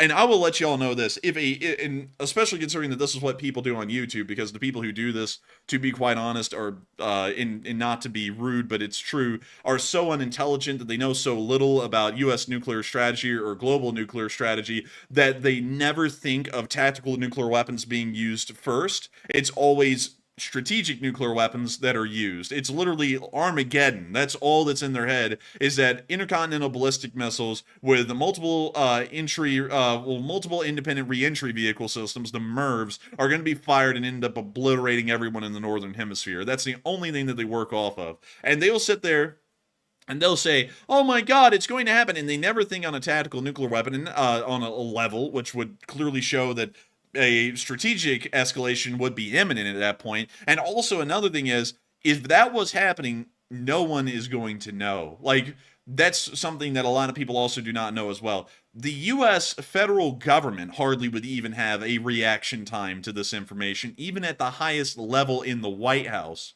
By the time nuclear weapons of a strategic sort were ever detected flying towards America, the president would have such little time to react, he probably would not even make it out of the White House by the time the first intercontinental ballistic missile ended up striking Washington, D.C., killing him, the Congress, and everyone else. And that's why we have a contingency plan in America where we have multiple different government agencies that will be setting up at different locations in different areas that will serve as the backup command structure for the federal government if there was a decapitation of the government, like the president and the Congress were all killed pretty much instantly. We have contingency plans for that. That's why we have that, is because there's such a small amount of a reaction window that most people in the federal government that are in Washington, D.C. right now probably would not survive that nuclear onslaught. A lot of people think they would, but they probably wouldn't, because there will be a nuclear weapon directed straight at the White House and straight on the Capitol. You'll probably see that Washington, D.C. would literally be craters by the end of it. They will go after the leaders of the United States government and get them. Like, they will not survive that attack. And that's also a big reason why the Russians would never launch an attack like that either. It'll be the same for them. Do y'all think that we do not have a nuclear weapon aimed straight at the Kremlin? We do. Just in case if he was there, we have it. And no bunker, no matter how well they're built, can survive a direct nuclear impact. Not that I know of. Every single bunker that has ever been designed is supposed to survive a nuclear blast that maybe happens a mile or several miles away. None of them can survive, from what I know, a direct nuclear blast directly on top of them. And that's why you're never going to see that, the president, they're going to be like, oh, nukes are coming in, Mr. President, go to the bunker, and then he'll be fine. That will not happen. And so the whole thing is ridiculous. I mean, like, the whole premise of saying that nuclear forces are on high alert and everyone's about to die, it's ridiculous. And not only that, now that it's been brought to our attention, we see one person come into this chat every single day with that same statement. The same one. Matthew, you've seen it, right? Like, people will be coming in, I just heard we're all going to die! And that's been going on for 2 months now, every single day. Yep, every time. And I know exactly who it is when they say it. I'm like, okay, it's that guy. And we're not listing his name, by the way, because I see some folks saying, well, say his name, who is it? Our goal is not to call that specific guy out because he's not the only one doing it. But it's just all the way across the board. Like, the fake messages about EAMs and also nuclear alerts and things like that. It's like, come on. It's like, do you really think that would be in the public domain? They would not tell us that if it was even about to happen. The only time we'd ever learn about it is if there's an actively launched nuclear weapon on the way. That's the only time we'd ever hear about it. And can you imagine all the times in the past that there have actually been close calls with nukes? They still don't even tell us that to this day. It's still classified. Most of them are. And we've had close calls in the past, I would assume. Yeah, we've had a lot of close calls in the past historically. Even in the Cold War, there were a lot of close calls that didn't even make it to the public. Like, for example, in Operation Able Archer in 1985, it was actually believed that we came to the brink of an actual strategic nuclear exchange closer than we were during the Cuban Missile Crisis. And it was it was literally not even mentioned to anyone when it was happening in the public sphere that nobody even knows that that happened. Because in 1985, the Soviet government actually gave the command to their nuclear batteries to fire their missiles directly at the United States. They actually called the nuclear battery commander and said, fire the missiles. There was no if, ands, or buts. There wasn't any kind of authentication errors where someone didn't input a key or input a correct code. The correct codes were input, the correct keys were entered, they gave the order to fire, and the only thing that stopped nuclear Armageddon was one nuclear battery commander in the Soviet Union saying, I think the radars are faulty. And he waited 10 minutes before he fired. He saw that nothing impacted, and the radars in the Soviet Union were actually picking up clouds as incoming nuclear weapons. And then nuclear crisis was averted, because if that man had followed his orders and had started to fire off those nuclear weapons, Armageddon would have happened in 1985 and everyone would have been dead. It wasn't even like the Cuban Missile Crisis. The Cuban Missile Crisis, there would have been a major war in Europe, there would have been a tactical nuclear exchange, and then nuclear bombers and missiles would have been launched and would have started flying. That didn't even happen in 1985. It was literally, oh shit, the US fired missiles at us, quick fire back, and then the guy waited and they found out that they were wrong, and thank God they found out they were wrong, because we would all be dead and they would all be dead right now if they had actually followed that order. So I'd heard some rumors that not too many years ago, maybe like 2 or 3 years back, that we were very close to some type of nuclear escalation with China. It's not obviously not confirmed. There's been no official statement about it, but the tensions between us and China were very high a couple of years ago. But you never heard a single word about that in the public ever, because that information is not put out. yeah, I believe that was actually really just a few years ago. I don't believe that was going to be a nuclear exchange immediately. I think it was going to be something like a conventional war that would have quickly led to a tactical nuclear exchange, specifically by the Chinese. Because something that's interesting about the Chinese nuclear arsenals, unlike America's or Russia's, theirs wasn't built for mutually assured destruction. It appears that their nuclear arsenal is purely maintained for defensive reasons and has limited offensive capability, and those capabilities really only exist in the tactical form. At least from what the U.S. government currently knows, based off of the treaties and the amount of information that the Chinese have published due to being a part of the nuclear non-proliferation, and also, I believe, some of the treaties that were similar to the SALT treaties. I believe they had to publish a lot of the information about their weapons and what kind they were, and based off of that information, we know that theirs is mostly maintained for national defense and tactical strikes, more so than any kind of a strategic exchange like Russia and America would have, which would end up wiping out both countries. Theirs isn't really made for that, but it still was a very close time, because nuclear weapons, whether they be tactical or strategic, that is the highest form of escalation that exists in the world. It is literally the end form of escalation. And it did get incredibly close then. And then we found out years later that it was on the brink of becoming a conventional war. And within that conventional war, it was believed that both sides would have started flinging tactical nuclear weapons at each other in the Pacific within no time, probably within weeks of the conflict actually beginning. So going off that, who do you think would be a tougher power to deal with if it came down to like a nuclear exchange? Would China or Russia be the more concerning power if the United States had to deal with one of those? Which one would be more concerning on a nuclear front? Russia by far. Like China beats them in every metric, but Russia just by the numbers alone. Like, let me go pull up the Chinese. That is if they work, after all, like the Russian nukes, because they have a lot on paper, but I'm not sure if they're all in tip-top shape. I think they're maintained, but from what I hear and what I know, it sounds like a lot of them have been sort of left in the cobwebs a little bit. I think so. Also, a lot of errors have been as well, according to what I've heard, and also some documentaries that came out about it. It looks like we may have the same, but let's see here. Current stockpile. So let's see what the current stockpile of the Chinese are. So the current stockpile of Chinese nuclear weapons is 500, and their current strategic arsenal is 438. The United States, in comparison, has a current stockpile of 5,044 and a current strategic arsenal of 1,670. So you can see that the Chinese have an incredibly small amount of nuclear weapons. It's actually almost within the realm of the British and the French, because I believe that the French, and let me type them in, weapons of mass destruction. Oh, and also C-Face said it doesn't matter. Firing any nukes is not good, and that's a fair point. Like I was just asking between those two countries in comparison, because there is a slight difference. Obviously, the numbers in Russia are much larger on paper than China, but in reality, a single nuke being fired, that is horrific. Just one nuke being fired, but just on the raw numbers alone, Russia I think has a bit of an edge on everybody. But for some reason, when you think about nukes flying, you really don't think about China being like a really intimidating power. Like they obviously have nukes, but for some reason, Russia has always been the more intimidating power when it comes to a nuclear exchange, just because of that raw number.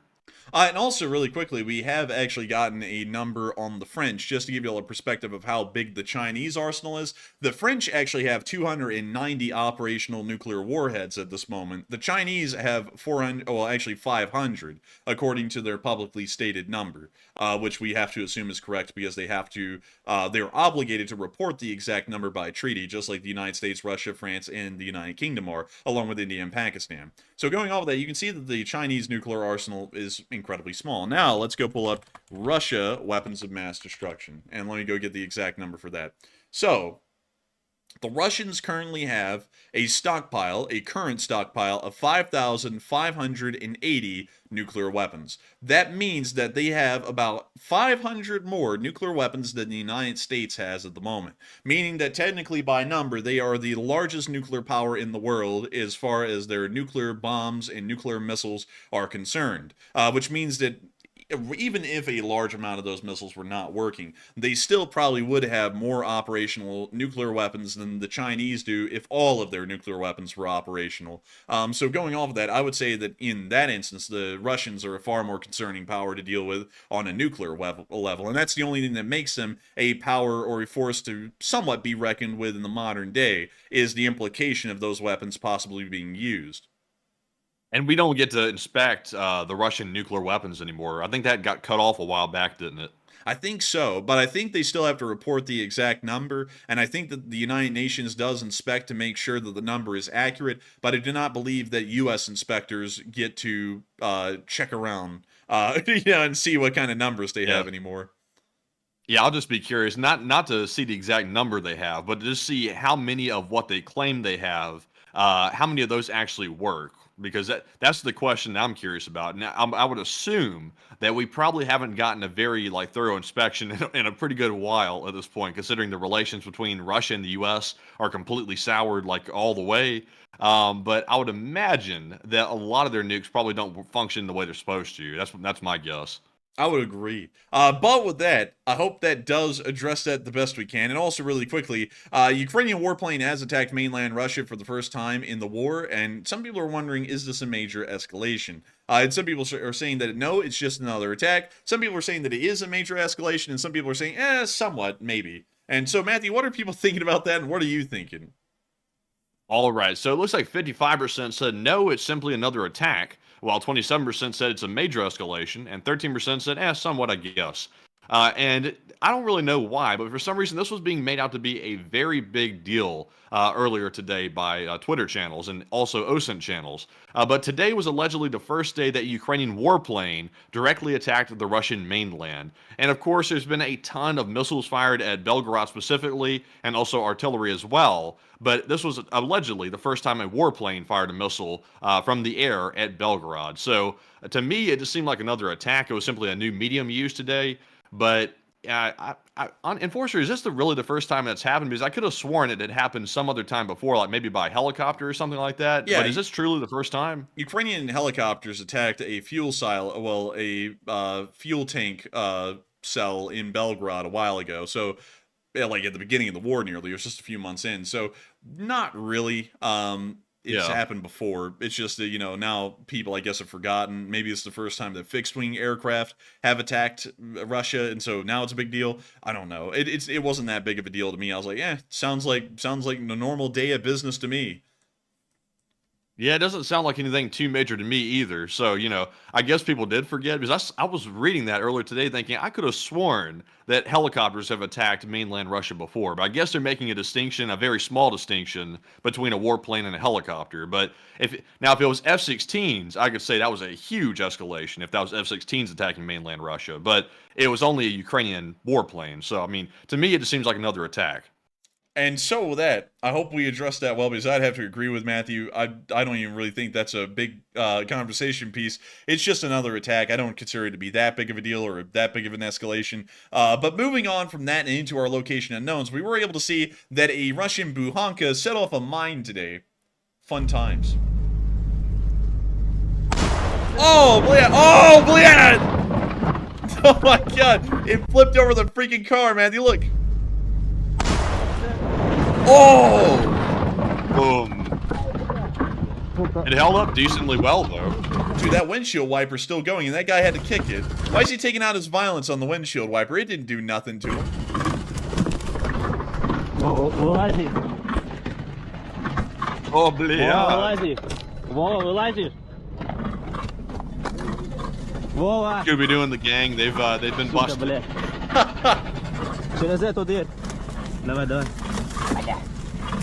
You got the goblin Was that coming the out. devil? He went.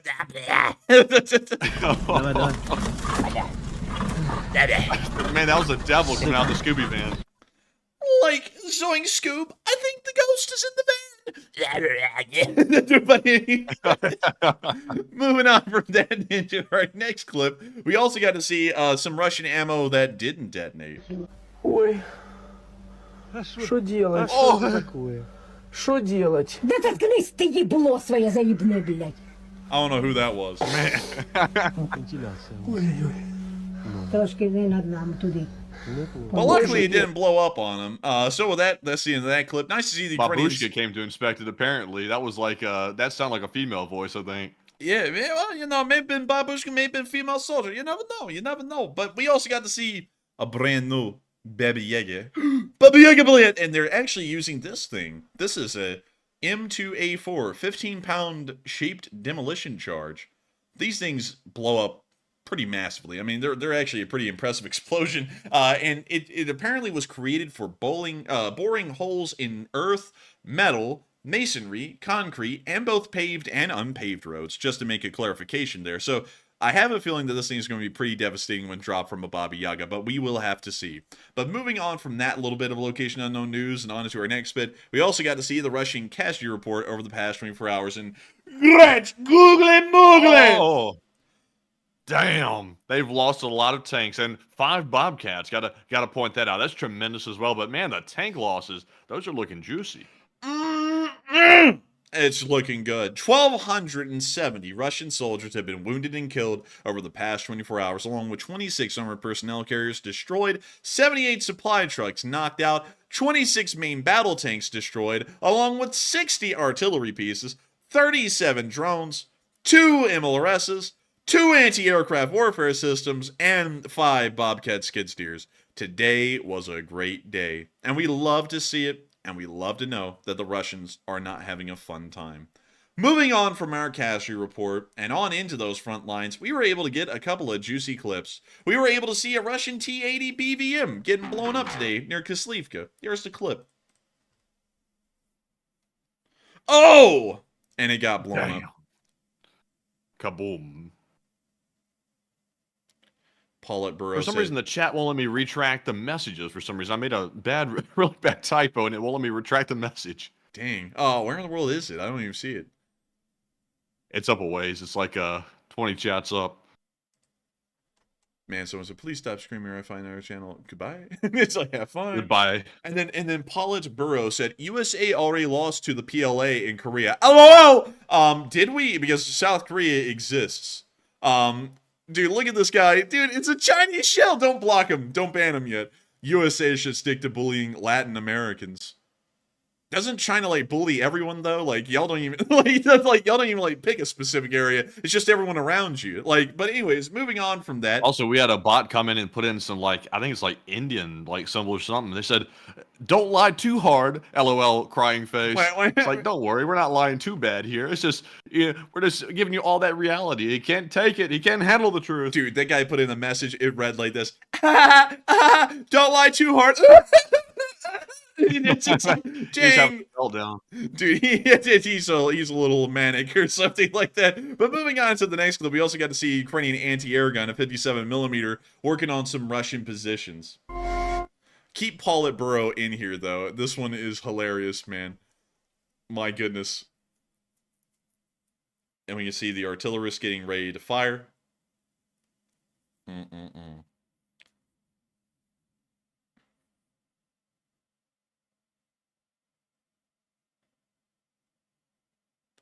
Americans were menacing the borders of China itself from within Korea, and the PLA drove them back to the 54th. LOL! But you can spin it if you like. It makes you feel good. Dude, oh my lord. This is funny as hell, dude. Tell us, Politburo, how did it end? How did the Chinese come out on top? Tell us. Dude, Chinese in the Korean War be like, we will save them. 2 million dead. It's like, well, it's like, I don't know. Like, you know, the numbers speak for themselves, Shaggy. But you know, it's like, you know, it's not that great of a thing. You know what? Let me really quickly. Korean War. Boy, because I got to go over those numbers. I mean, people. Like, also, David Gear pointed out. He said he spelled Politburo wrong. Burro means donkey in Spanish, and it means ass in American. Man, he said he spelled it all wrong. He's that Congress ass. Oh man, but let me get down to those PRC numbers. Oh my lord, casualties and losses. The North Koreans, including the Chinese, somewhere around 1.55 million dead. So. Well, casualties, not including the dead. So let me see if we can get an actual number for the Chinese, because I have to find a number for them. Okay, so here we go. Maybe we can get an actual breakdown. Let's see here. Let's see. To tell me how the brave Americans beat the PLA single-handedly. Dude, look at this guy. Man, this is getting me going, man. Let's see here. American combat casualties. But we want them Chinese combat casualties. Where are they? Are you kidding me? They're not going to give me that number right up here? Are you kidding me? They're not. Also, Politburo, you remember a guy named Mao Zedong? You happen to remember that fella? You remember that little unsavory incident that happened in a square somewhere? Tell us about that. Dude, remember when he told everyone to go kill the sparrows out in the countryside, and they killed them all, and then the locusts came and ate all the crops, and they all starved? Like, remember that? Like, I remember that. Pepperidge Farms remembers. But also, this is one of the funniest things I've seen in a while. But let me go see Chinese casualties in the Korean War. Damn. Well, let's see. Oh, wait, that's from Quora. We need to get the actual number. So they say it's anywhere in between 180,000 to 400,000. And considering that America took 400,000 casualties over the course of World War II from 1941 to 1945, and I believe the Chinese were involved from 1951 to 1953, which is about 2 years. It's a little interesting to see they took the same amount of casualties that the United States did in the largest war in world history. So just putting that out there, a little interesting. Also, we cannot forget the Chinese Civil War right before that. Really quickly, let me see here. Chinese Civil War casualties. Let's see here. Good googly moogly. Like, oh my god, it was a lot. Let's see. Overall, let's see, 7 million in the first phase. They actually divided this one up in phases, folks. So let me just give you all the phases. 7 million in the first phase, which I believe is more casualties than hell, really all the allies except for the Soviet Union took in World War II altogether. Another 2.5 million in the second phase, and then about 6 million total. In the second phase, up to 6 million total in the second phase. So about, if we were taking this number accurately, maybe about 14 million dead in the Chinese Civil War. So I don't know. Are they good? I don't know. And then also, what about that war in Vietnam, though? Like, what about that one that y'all lost? But anyways, moving on. Also, I got another question for him. How's that economy doing, Politburo? Is Evergrande still in business? Man, I'm just one to ask though. Real serious question for our Chinese shill. How's that tofu drag going? It's just like it's man. Also, by the way, are y'all enjoying the snow crabs? Like, I just gotta know, because if no one else is eating them, y'all gotta be eating them. But anyways, how does it feel not to be able to go to the store without getting a social credit score? Man, dude, how does it feel that when you get sentenced to death, you get snuffed out in the back of a van in China instead of actually being brought to a prison or something? But anyways, moving on from that, we got to see a picture of the Kremena forest and 2 Ukrainian soldiers chilling in it, which this actually looks like World War I, no lie. But anyways, moving on from that and into our next bit. Oh, dude, he said the Amerifatty thing. Look, he did it. Wait, what did it? He said, Where how's did you the say fat American economy? Oh, he did it. Dude, he pulled out the line. Hey. It's a classic.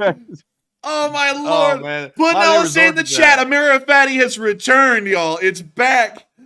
Oh, man. Damn. Man, that's when you know they don't have an argument when they resort to calling Americans fat. It's like, well, what about Evergrande? What about the economy going down the tubes? Why are you having to try to invade an island to take their chips if your economy's doing Dude, so well? Wait. You ask all those questions, and then they literally just go, fat. it's like, man, it's like, oh, we won. We won that one. But here's a clip from the Foreign Legion in the Cremona Forest. By the way, we're skipping over one of the clips because it's 17 minutes long, and we want to make sure to keep the news rolling for a point. We see the trenches here under fire.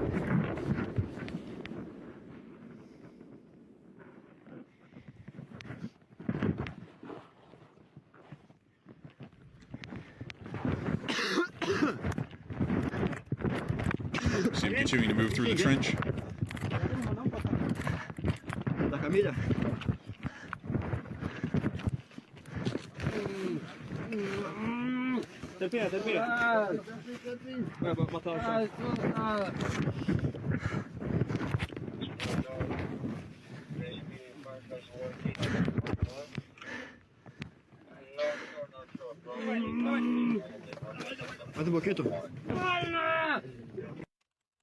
One second, y'all. 1 second. I just gotta. Let's see. Oh yeah. I just had to make sure to get the date right. There we go. I'm gonna get this person out of here by non-banning means. Look at this, Matthew. Boom. And they're gone. Like, their internet connection is about to get pulled. But anyways, moving on from that. Man, I told him that a second ago, and he just like totally ignored it. He's like, you're fat. I was like, no. Look at this. What about this massacre that happened right here? Like, just, I'm not going to say it out loud because YouTube doesn't like us to say it for some reason. They get a little weird about that. But there was a very, very unsavory event that happened in a square. Politburo or Burrow, tell us about that. Dude. Some people went out to Wow, what the hell? I don't know what that was, man. Honestly, that sounded like Chinese shilling. But anyways, we can now see them showing the video of the Ukrainians destroying an OSA in Lysychansk. Man, we got the Chinese bots coming in here like crazy. You see this? They're like 5 of them jumped in here. China, Russia, PLA! PLA! It's the PLA SSF! They're in here! Like, I'm not even kidding. They're in here, Matthew. They're doing their thing. Like they're flooding. Dude, they hit the rallying cry, dude. They were like right now, man, they're in like the PLA SSF headquarters. They're like, and then they all hopped in. Like, that's like crazy stuff right there. I mean, I'm not even kidding. They're flooding in right now. Like, we started to argue with one, and now they're coming in bulk. This is crazy. Politburo said, but the Americlowns were suppressed and order restored. Dude, what the hell does that mean? Is that like Chinese doublespeak? By the way, Matthew, this is what PLA internet psyops look like. Like, this is a very indicator thing, because you know that book I was telling you about, Matthew? Yes. So the U.S. Army has gotten into a lot of detail in figuring out how their psyops work online, trying to persuade Americans and people in the Western world that America specifically is a weakening power, and that people should be smart and choose the economically stronger or the faster growing side, which is the Chinese. The Americans have always been weak, and now their weaknesses are showing, and for that reason, people ought to abandon them. Specifically our allies like the Europeans. And notice, Matty, that this guy has hit all of those check marks within the first 7 minutes. This is, without a doubt, a Chinese shill, probably from the actual People's Liberation Army, and in some extent. But anyways, moving on from that and on into our next clip. And by the way, I want to keep him around just for international inclusion. A diplomacy thing. It's just fun to look at. But anyways, moving on from that and down into the Bakhmut area, we also got to see some wild hornets hitting the Russians as well with some drone drop bombs.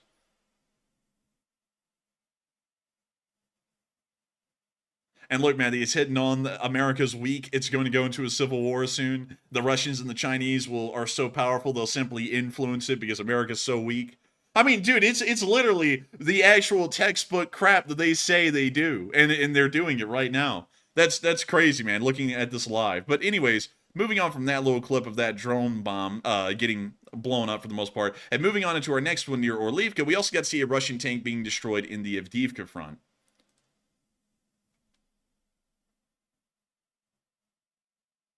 Also, are we allowed to talk about the unsavory incident happening with the certain ethnic minority in China, or is YouTube get weird about that?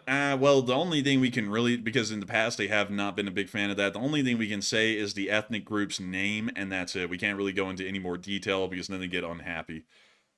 Yeah, well, I got to tell Politburo. Apparently, they like to wipe whole races of people out. Apparently, that's what I'm hearing. That's what I'm hearing. And what do they have to say about that? Man, I'm telling you what, man. The chat's going crazy. The chat's having a fun time, man. And the lion's share of the world population, bozo. Like, you can have 1 billion people, but if you have no money, it doesn't matter. Like it's like, you know, India has is larger than China. They don't have as much money, ergo, not as important. Same with America. We have more money. We may have less people, but that makes us more important. But anyways, moving on from that, we got to see the 153rd Recon team taking pictures on their Humvees. And look at that. Isn't that beautiful? Man, the chat is going crazy, man, listing every single thing they can that the Chinese do. And y'all are right. I mean, y'all are dead on the nail. But really cool to see 153rd Recon team doing their thing. And moving on from that and into Krasnoyarivka, we also got to see a Russian attack column destroyed. Let's see. No, LOL, you're the bootlickers, as they work for the People's Liberation Army of China. He said, "You will not have a boot soon." No, you made it for us and sent it over already. Remember? You know, Matthew, like, you know how I've had, like, the same shoes for, like, 8 years. He probably made them. Like, he probably made them before he started working for the PLA. I don't know. But not there's anything wrong with that or anything, but he's saying that he's going to take our boot away. He literally gave us one. Thank you. But honestly, Matthew, I like to get my boots from Vietnam, because Vietnam is more friendly to America than China. My personal opinion. But anyways, we can see the Russians fleeing as their, what the hell was that? Their convoy is getting destroyed.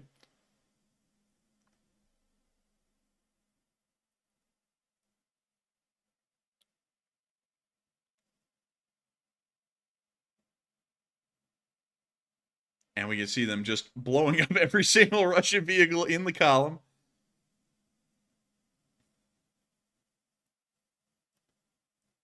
We see them continue. What the hell is that thing popping up in the bottom right corner? I didn't see it.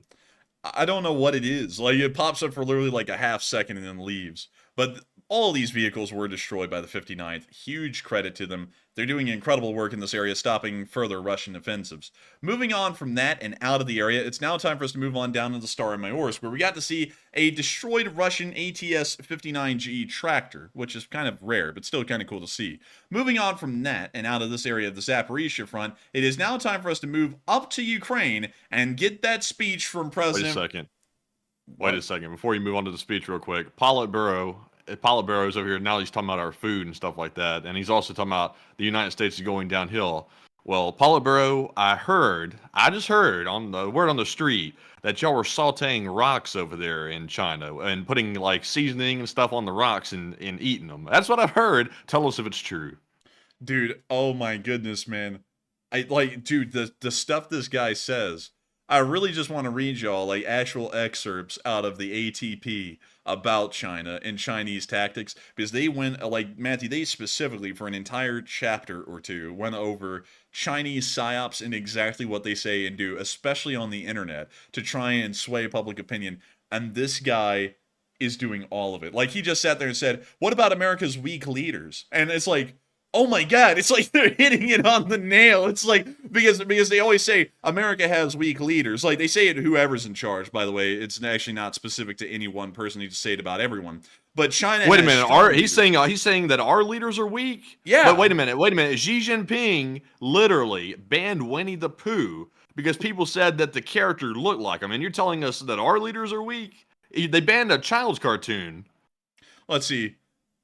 Winnie the Pooh at least knows who and where he is.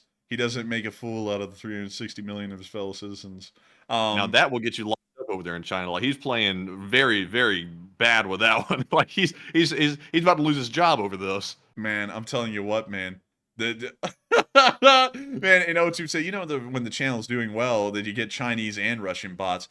Dude, it really is crazy. I've never seen this before, and they keep coming in. But anyways, let's see here. Matthew, it is time to get rid of this one. We've had enough fun. It's been hilarious, though. But sadly, it will have to go. So, with that, there goes our friend from the People's Liberation Army. He'll be gone, sadly forgotten, but that was actually pretty funny. But anyways, it's now time for us to move on to the speech from President Volodymyr Zelensky here on day 837 of the war. And so, here is the speech. And so, really quickly, let me get this up on screen. And we're ready to go. Speech. Українці, українки, сьогодні варто відзначити тих, хто береже для нас, для кожного в Україні нормальні обставини життя. Що б не відбувалось. Ми завжди, щодня і щоночі, після російських ударів, після будь-яких трагічних подій, можемо розраховувати на те, що рятувальники нашої ДСНС України обов'язково будуть на місці і допоможуть. Коли б це не відбувалось, де б це не відбувалось, і в районах поблизу фронту, і в кожному місті та області нашої держави. Це одна з фундаментальних рис справжньої державності. Наявність системи і людей, чия робота рятувати по всій державі. Я дякую кожному і кожній, усьому колективу ДСНС України, хто дійсно старається виконати ефективно свою роботу. Сьогодні відзначу передусім рятувальників, які працюють в Харкові та області. Зокрема, сержанти служби цивільного захисту Андрій Заярний, Костянтин Мокляк, Олексій Жиров, Дмитро Максимов, Олександр Дегтяренко, Євген Золотько, головні майстер-сержанти Володимир Рідний та Сергій Сидора. Дякую, хлопці, старші лейтенанти Олександр Явтушенко та Максим Михайлов, капітани служби цивільного захисту з Харківщини Андрій Лахтін, Сергій Решевський і Сергій Снурников, майор Вадим Стадник і підполковник Олексій Колодяжний. Дякую вам та усім вашим колегам. Також окремо особливо вдячний працівникам ДСНС України в Донецькій області. Кожному і кожній, хто, попри все, рятує людей, зберігає силу України. Персонально сьогодні відзначу хлопців, які відзначились під час гасіння пожеж та рятувальних робіт після російських ударів по Торецьку та Селідовому.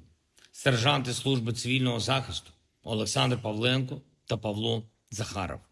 Головний майстер-сержант Андрій Молтамар. Лейтенант Станіслав Нечепуренко. Майор служби цивільного захисту Володимир Деренко. Дякую. Зараз серед наших головних завдань здобути для України більше підтримки саме з точки зору стійкості нашого суспільства. Це стосується і енергетики, і відновлення після ударів, і усіх інших основ нормального життя. Життя, яке маємо зберегти, попри будь-які спроби Росії тиснути і знищувати. Готуємо для України нові домовленості з європейськими партнерами, зокрема з Німеччиною, щодо додаткових кроків підтримки. Також цими днями детально займаємось підготовкою двосторонньої безпекової угоди між нашою державою і Сполученими Штатами. Ми робимо все, щоб лідерство Америки відчувалось. Я дякую кожному, хто допомагає. Ще одне. Покровський напрямок. Донеччина. Там майже щодня незмінно найважче по фронту, найбільший тиск окупанта, щодня найбільша кількість боїв, лише завчора більше 40 атак, сьогодні на цей час вже більше 20. Кожен наш воїн, хто саме там знищує ворога, кожен наш солдат і командир, які роблять все, щоб втримати наші позиції, допомогти воїнам на позиціях поруч. Усім вам особлива вдячність. Максимум зусиль, щоб у вас та усієї нашої армії було більше зброї, більше техніки, більше сучасних систем. Була вже сьогодні доповідь головкома Сирського, ще буде доповідь керівника ГУР Буданова. Ми готуємо наші нові кроки. Україна обов'язково захистить себе. Слава Україні! And the Slava. Slava.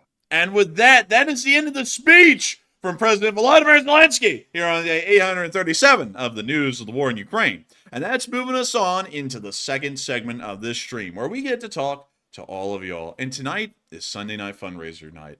That means that there are no super chats that we have to address before we get to the live chats. The entire question segment is a live chat segment, meaning that if you've thrown a question in the live chat, chances are very high that it will end up getting answered tonight. No doubt about it. And so with that, I hope we are able to have a fun time tonight and put aside our Chinese bot friends. I will say this, by the way, though. Like, I have a massive disdain for the Chinese government. The Chinese people are actually pretty interesting people, and they have a very rich cultural and heritage. But the thing is that the Chinese Communist government has national interests that directly conflict with Western interests. And for that specific reason, we have to end up being rivals with them. Beyond that, I really have nothing personal against the Chinese. I actually think they're pretty cool, much like the Japanese and the Korean cultures are as well. It's just that they are not a part of our sphere. They are actual rivals and now growing to try and be near peer or peer competitors.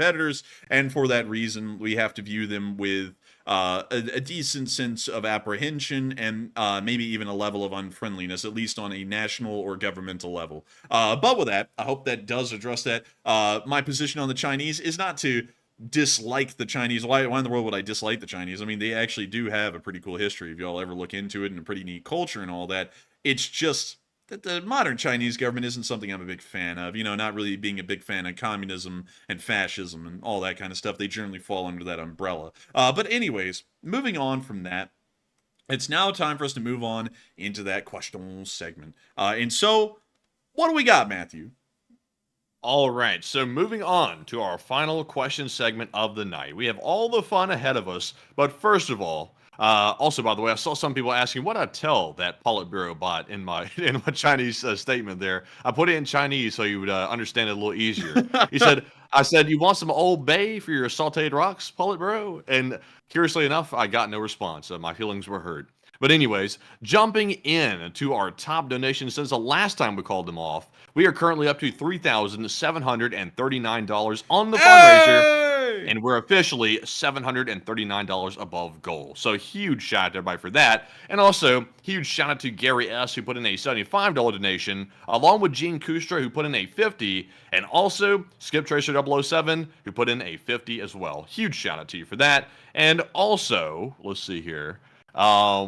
I think we got another bot here. I'll have to get him in a minute, but huge shout out to everybody who donated to the fundraiser tonight, because it's another successful one, and we have never missed a fundraiser goal on the channel, and that is something to be very proud of, and it's all thanks to the LSA. But Enforcer, what say you? I would have to say, I thank y'all all greatly for y'all support to this fundraiser. It has gotten up to $3,739, and it was only thanks to all of y'all that that's a reality, that that's a possibility, and we're able to help out the amazing folks that Save the Children to continue on their incredible mission of saving the children. It is absolutely incredible, and I cannot thank y'all enough once again for supporting that fundraiser. It's a massive part of the Lee Spring Army's tradition, and we will continue to do it until the end of time. And so with that, I hope that does address that well, at least in my opinion. And with that, we are on to the next one. All right, and speaking of our Asian friends, we are now moving on to the North Korea and South Korea situation. We have a very interesting question running on that because North Korea and South Korea are heating up tensions quite rapidly. The poll says North Korea vows a strong response after South Korea resumes their loudspeaker broadcasts as of today. And what are your thoughts? 65% said it will remain a petty argument, while 15% said it's going to escalate rapidly, and 14% said it will end very shortly.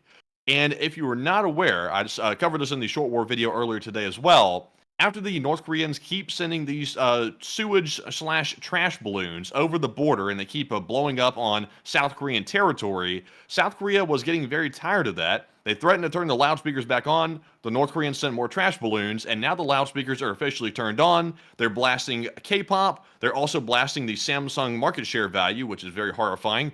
And they're also blasting news about how South Korea is so nice and how the North Koreans are suffering. The North Koreans are extremely upset about that, and now they're vowing this strong response, and we really don't know what that's going to look like, but now North Korea is getting quite feisty, and to me, I would say things are going to escalate quite rapidly. These are the type petty arguments that start turning into very bad situations. I think this is going to keep rapidly escalating until North Korea gets a major response from South Korea.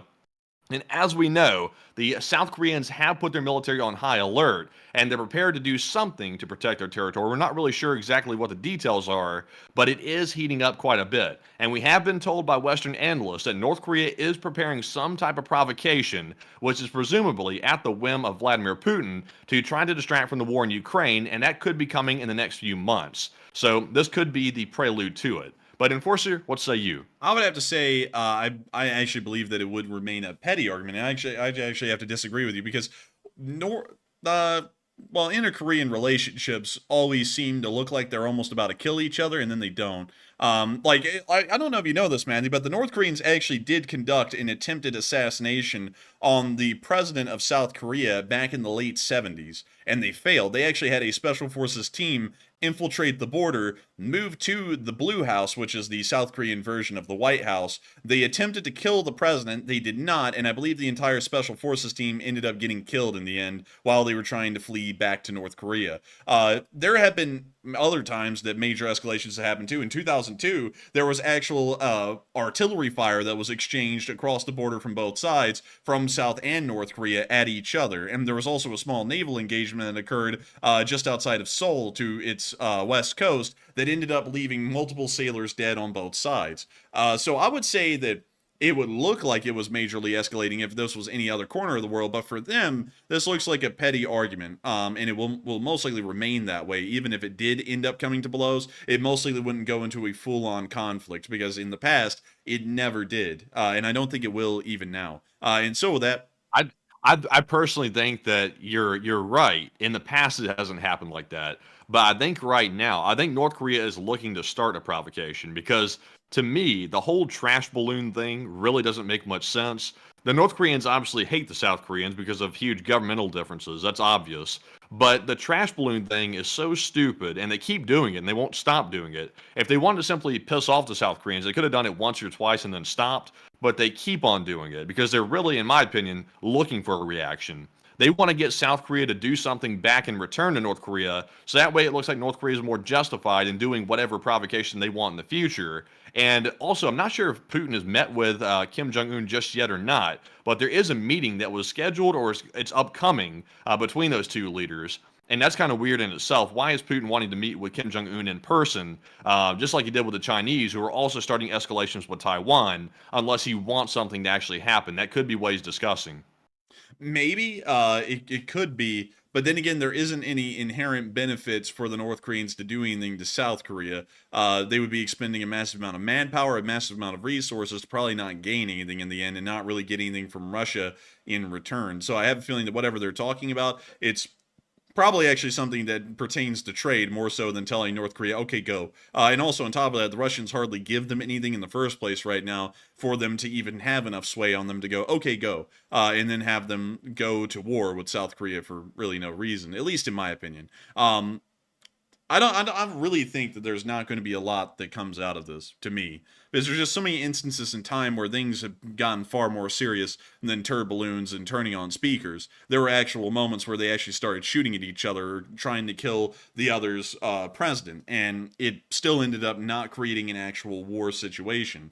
So I would say probably not. I would say that things are probably going to be pretty demure on the Korean Peninsula, even still. It'll just be a good amount of high drama, and that'll be it, in my opinion.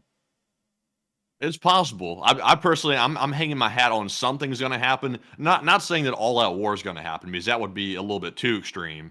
But I see this as somewhat analogous to, like two like teenagers in a fight. Like, they're sort of arguing and stuff like that. One of them kind of like touches the other one, kind of slaps them a little bit playfully. The other one slaps a little harder back, and then before you know it, you're in an all-out fist fight. Like, then it gets serious. Everybody's, oh my God, they're fighting. Like, that's the way I kind of see this. It's like the North Koreans and the South Koreans have such a personal disagreement with one another. It doesn't operate like other conflicts around the world. It's kind of unique because it's kind of like the Israel and also Iran situation. situation. It's a personal religious difference that makes things a little bit more personal. It's sort of the same thing, in my opinion, between North and South Korea. It's such a personal thing because some of these people are expatriated family members living across the border. So it's kind of like a little bit of a tit for tat, kind of like personal gripe and issue with each other. It kind of leads it to be sort of analogous to what I was just saying.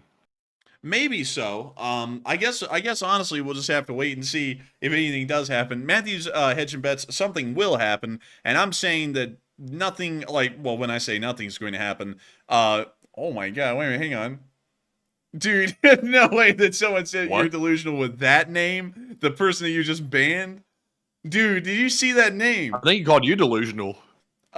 Maybe I don't know who he called delusional. I think he may have been calling both of us or one of us. I don't know. But do you see the username on that guy though? I did. Dude, I was getting a kick out of that, man. I was like, no freaking way. But because if y'all don't know, y'all didn't see the name, but just to give y'all a little bit of insider thing, why that name was like, oh my god, we say that as a joke behind the screens sometimes. And so when I saw that, I was like, no way. I was like, no way that someone came in with a username like that. But anyways. Beyond that, Matthew's hedging bets something will happen. I'm hedging bets something probably will not happen. And when I say that, it doesn't mean that nothing will happen from here. I mean, you know, they'll continue to escalate a little bit, but it will not turn into a full-out war or even a major exchange in some form. That doesn't turn into a war, but it ends up being a major exchange nevertheless. And so with that, I hope that does address that the best we can. And with that, it is time for us to get on into the questions. And there was actually, Matthew, one question. And also, Matthew, that one person is a bot. They like the one you said, I was looking at earlier, they threw in another thing. It is a bot. So get them when you can. But Who is it? I'm not sure who it is. oh, I'll get him then. 1 second. Boop. There we go. You'll see him. There we go. Now it's banned. Oh, that it was person. that one. Yeah. Oh, yeah. So let's see here. Someone threw in something earlier in the chat. Let me see if I can go find their name. Because it was a little rabbit hole thing that I could talk about. Sadly, I got a question on South Korea and North Korea, by the way, if you want to get a funny one. Yeah, sure. So this one goes to Mad Machine, who says, could South Korea send balloons carrying solar-powered radios into the North so that South Korea can send them unfiltered news, music, and more in retaliation for the ship balloons? Yeah, I mean, they could do something like that in response to the turd balloons. Problem is that the, well, actually, yeah, radios don't really rely a lot on an internet connection, do they? I was about to say that would be an issue, but they don't. But the thing is that how far do South Korean radio stations broadcast into North Korea? It probably isn't that far. It's probably just in the border region, probably all the way up to the area around Koksan.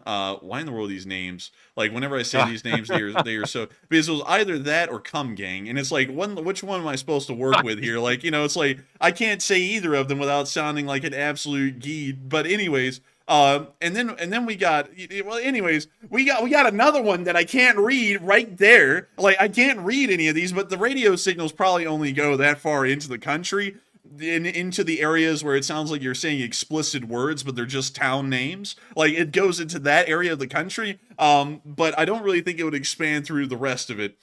So I would have to say, I don't think anybody would pick those up, though. Well, do you really think anybody would actually pick those up and take them back to their house? God, like, imagine if they did that and got caught with it, they would be like literally interrogated and probably executed before it's over with. I think they would. Yeah, I don't think they would want to try that because public executions, if y'all don't know, they're still a thing in North Korea. They were actually a thing in China, I believe, up until 2002 or 2004. And usually public executions were held inside of a football stadium. And when I say football stadium for my American viewers, to explain that, it's not an American football kind of a game, it's a European football thing. But they would usually execute them in the middle of the stadium. So they would try them all in mass, and then they bring them out and they execute them in mass. And they still do that in North Korea from what we know. It's a way to show that the country's government is taking care of criminals, and it's also, at the same time, making sure to keep the public in fear of doing anything that would be a crime because of the severe repercussions, and publicly showing what the consequences of that would be. So going off of that, I would say they probably wouldn't even pick up the radios. But if you wanted to do something like that, you could. It's just that you would be running the risk if any North Koreans picked it up. Maybe they've never seen a radio before. You could be getting them into massive trouble with the government and maybe even getting them executed or sent to gulags in the future. And so with that, I hope that does address that the best I can, at least in my opinion, from what I would know. And with that, we are on to the next one. All right, and our next question is going to go to Ryan Peacock, who says that SU-57 location on the tarmac, would that be their equivalent of an alert facility? Maybe? I mean, I wouldn't know because I don't really know how their airfields are set up. Maybe it is incredibly close. If you look at where this stationing is, it is incredibly close to the apron of the runway. So yeah, it could be. But I don't know because they also have these SU. Nothing. It was nothing. Anyways, getting back to what business. Happened? Oh, nothing at all. It was just a little internet outage. But anyways, getting back to business. Man, it's gonna be what happened? Like again, I'm gonna be like, we're just trying to keep. I don't know, man. You're acting too nonchalant about that. I was like, what the hell just happened? Oh man, it was just a little thing. But anyways, the SU-57s may be at a ready position or something like that. Maybe, possibly. But with that, I hope that does address that the best I can. I thank you so much once again, Ryan Peacock, for asking a pretty interesting question. And with that, we are on to the next one. All right, and our next one here is going to go, so I said it's a call for help. I don't know, but anyways, our next one goes to Howard Turgell, who says Russia is getting pushed back hard, and will this cause a drastic reply, possibly a nuke? Nah, I don't think tactical nuclear weapons would ever be used in Ukraine. So while they may be getting pushed back hard, I don't think they'd ever nuke because they've been pushed back even harder in 2022, both in the Kharkiv area and in Kherson, and they never used a nuke. So I would say that's probably out of the picture. And so with that, I hope that does address that the best I can, and we are on to the next one. And the next one goes to Will Callahan, who says, am I correct in thinking the quality of the missile is important, if not more so, than the quality of the fighter jet? I would say so, personally. It's like if you have a gun, you want the ammunition to be as good as the gun, and the other way around as well. So without the two parts being good, or at least competent, then you could be in trouble. But that's just me. But Enforcer, what say you? I would say it's a bit of a combination of both, because you can't put an AIM-120 AMRAAM on a MiG-21. Like, the MiG-21 will die. Like, because it's not just about the missile, because a big part of it is also the aircraft itself. MiG-21 pictured here, you cannot put an AIM-120 AMRAAM on that thing and expect it to work as well as an F-16. No way it ever will. The radar on the MiG-21 is archaic. It's not that great. Like, really, it's not just the missile. It's really more so the computer systems in the plane, and the missile itself is what creates a good aircraft these days. So if you were able to outfit this MiG-21 with, say, some of the most advanced computer systems in the West, and then equip it with an AIM-120, this thing might actually do okay. Like, it might not do that bad. But if you could not do that, it's a complete loss. Like, just forget the aircraft, go get a better one, but still keep a good missile. But really, if we're being honest, instead of it being one or the other, it's really a combination of both. You need a good aircraft and a good missile to make a good air defense platform. And so I hope that does address that the best I can, at least in my opinion. And also Scully7 said, MiG-21, fun plane to fly in War Thunder. I know, right? It's so fun. And like every country in the game gets it now. Like now even Britain is getting a MiG-21 in the game, which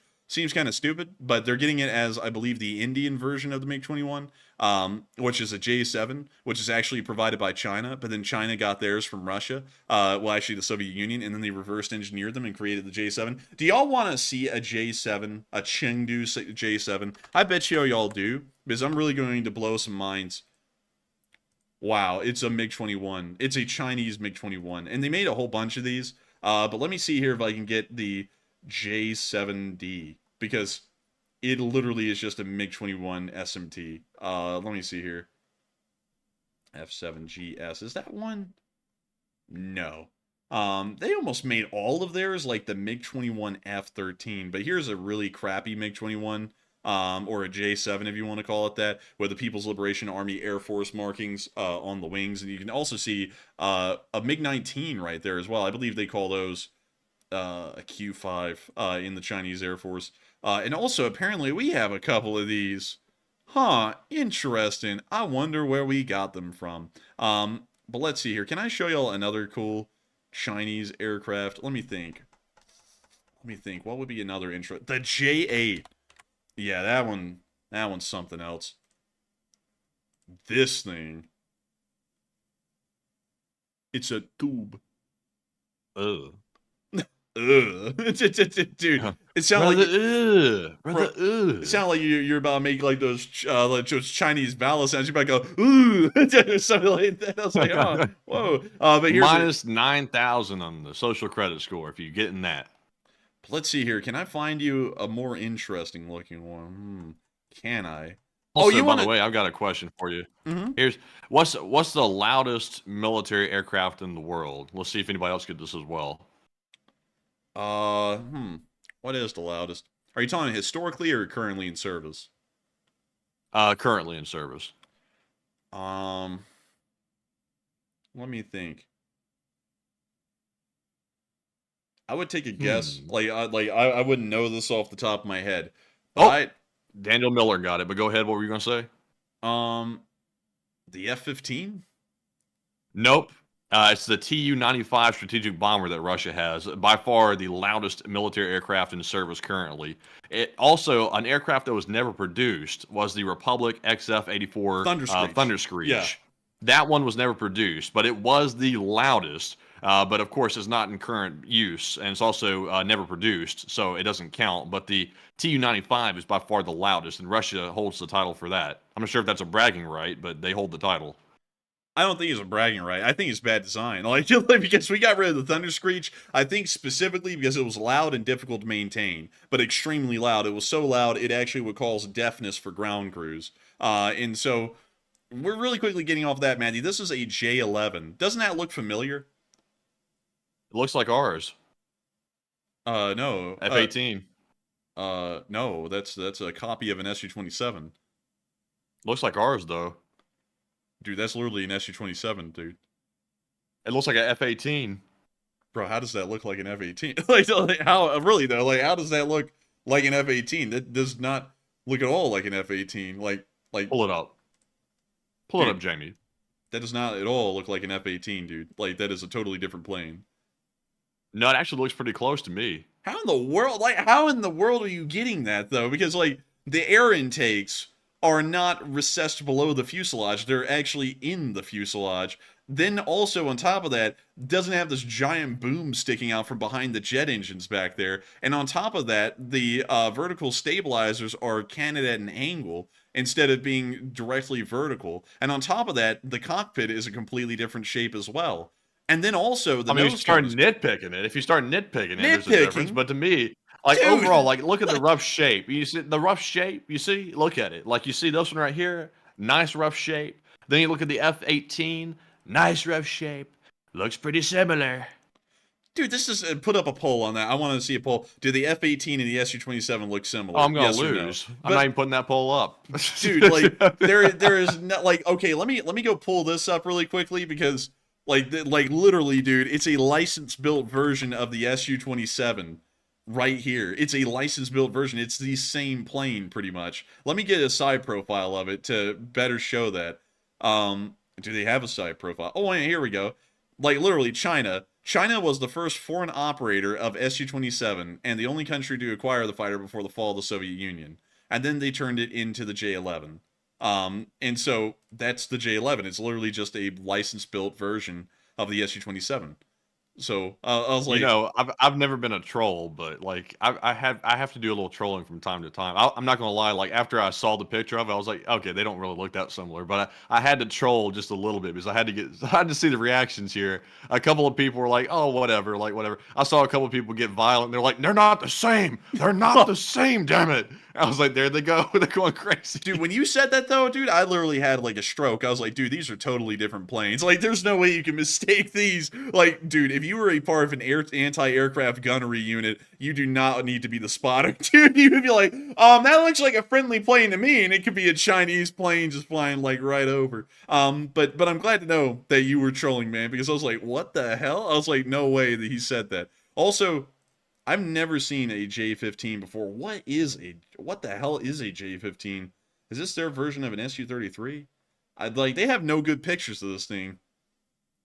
It looks like it would be... I think it's I think it's fair to say that most of China's crap is copied from pretty much anybody's military at this point. The U.S. military, the Russians, or somebody. Whoever the Chinese can get the plans from, that's who they're making.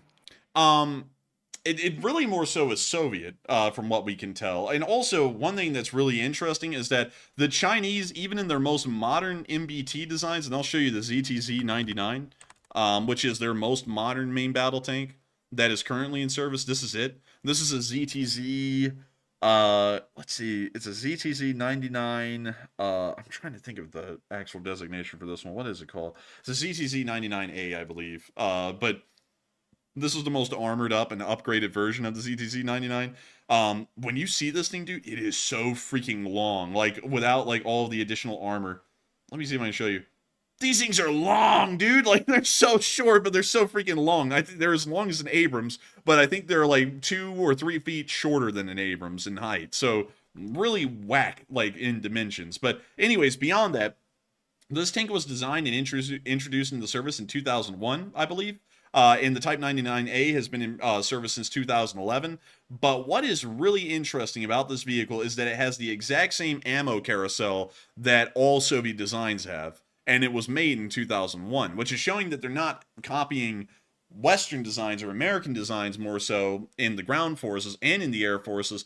They're more so copying Soviet designs. But recently, like with the J-20, the Chengdu J-20, there is clearly a lot more emphasis on following a Western design concept than a Soviet one. But most of their stuff, even still, is usually revolving around some sort of a Soviet design idea or actual Soviet technology, which gives us the idea that their systems wouldn't do that well. You know, the exact same issues that Russian tanks in Ukraine have right now are the exact same issues Chinese tanks would have in any kind of a conflict in the future. And the Chinese aircraft, for the large part, would be susceptible to the same kinds of problems that Russian aircraft are right now in the war in Ukraine too. And let me go pull that up. The PLAAF inventory. So let's go get that. Also, just one search of the J-20 right here. The first headline that I saw was China reportedly stole U.S. military technology for the J-20 fighter jet. And it goes on to show how they literally like stole the design or stole some aspects of our F-22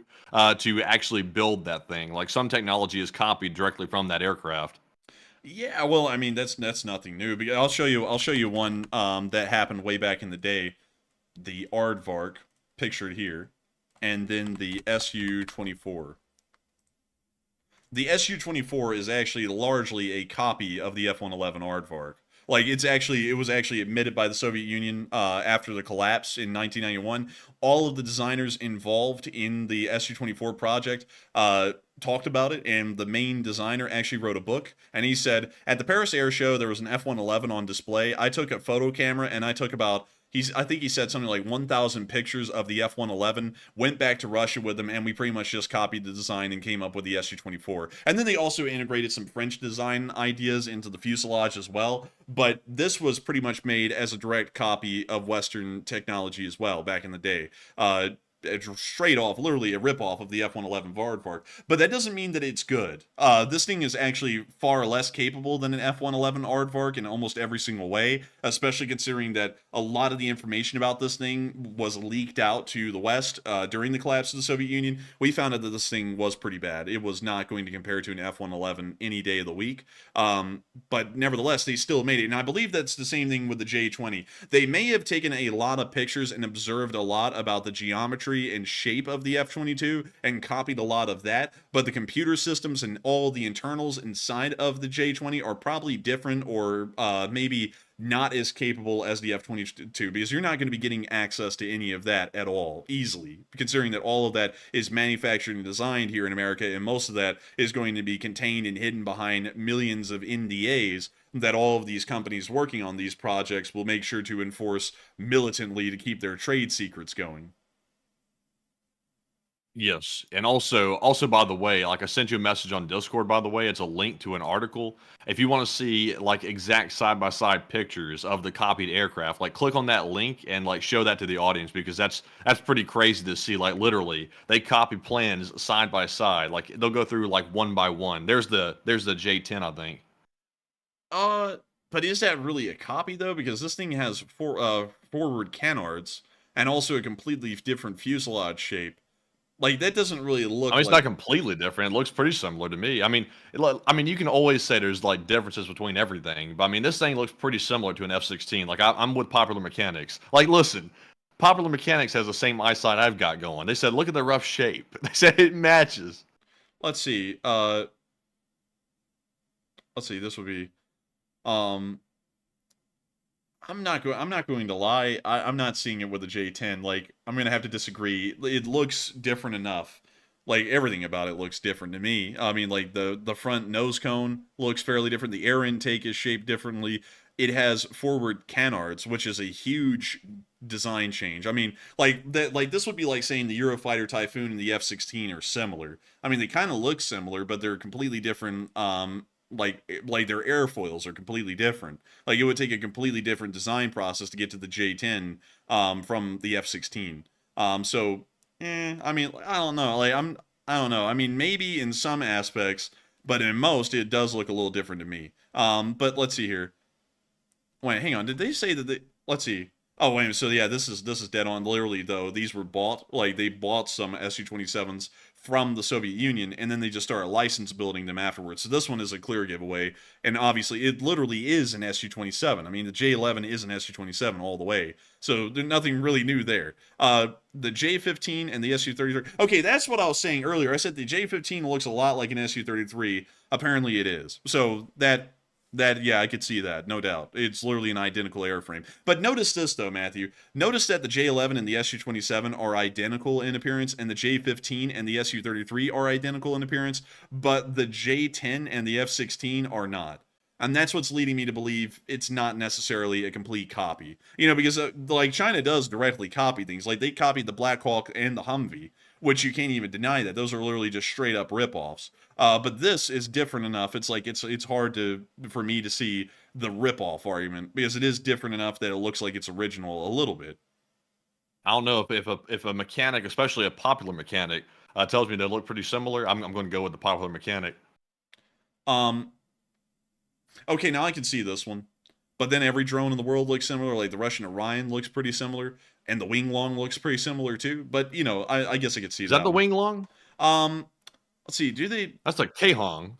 The K-Hong. I don't think that's the Wing Long. I think the Wing Long is a different designation. But all of them end up kind of... Yeah, man. And let's see here. The FC-1... Xiaolong. No, what the hell? No, that's not even similar. What the hell are they talking about?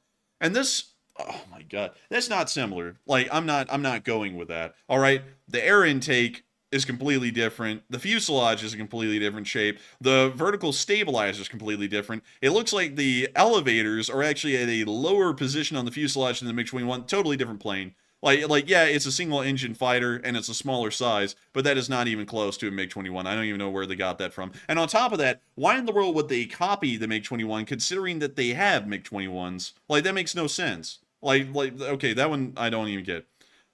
And then when you look at these two side by side, like, yeah, they have, like, that sleek-looking stealth-like appearance, but I don't know. I mean, they are pretty different. Well, I mean, to me, though, like, I know what you're saying. Like, there are visual differences between the two, but you can clearly see the inspiration. Like, the inspiration is there, and I'm sure that the Chinese have gotten themselves a hold of the plans or some type of schematics to probably copy some of the technology that's actually within the internals of the jet. And I think just the visual representation is kind of like indicative that they've copied a pretty good bit of the components between those two aircraft. But, I mean, there's always going to be differences. Like the canards on the front, those are obviously a huge difference. Yeah, well, yeah, but there's also other things as well. Like, shape is not everything. Like, they could copy the shape, but then you can see no thrust vectoring. I mean, none. Like, look at that. There's no way that you can thrust vector those nozzles on the rear of a J-20. You can on an F-22, however. And the nozzles are completely different shape. These are perfectly cylindrical. These, I believe, are almost rectangular in shape at the actual thrust nozzle. The fuselage is massively elongated on the J-20. I don't know if that's to make room for the engines and fuel tanks, but it's huge. I mean, like, I believe if we put a J-20 up by an F-22, this thing's actually far larger than an F-22, especially in length, maybe not in wingspan.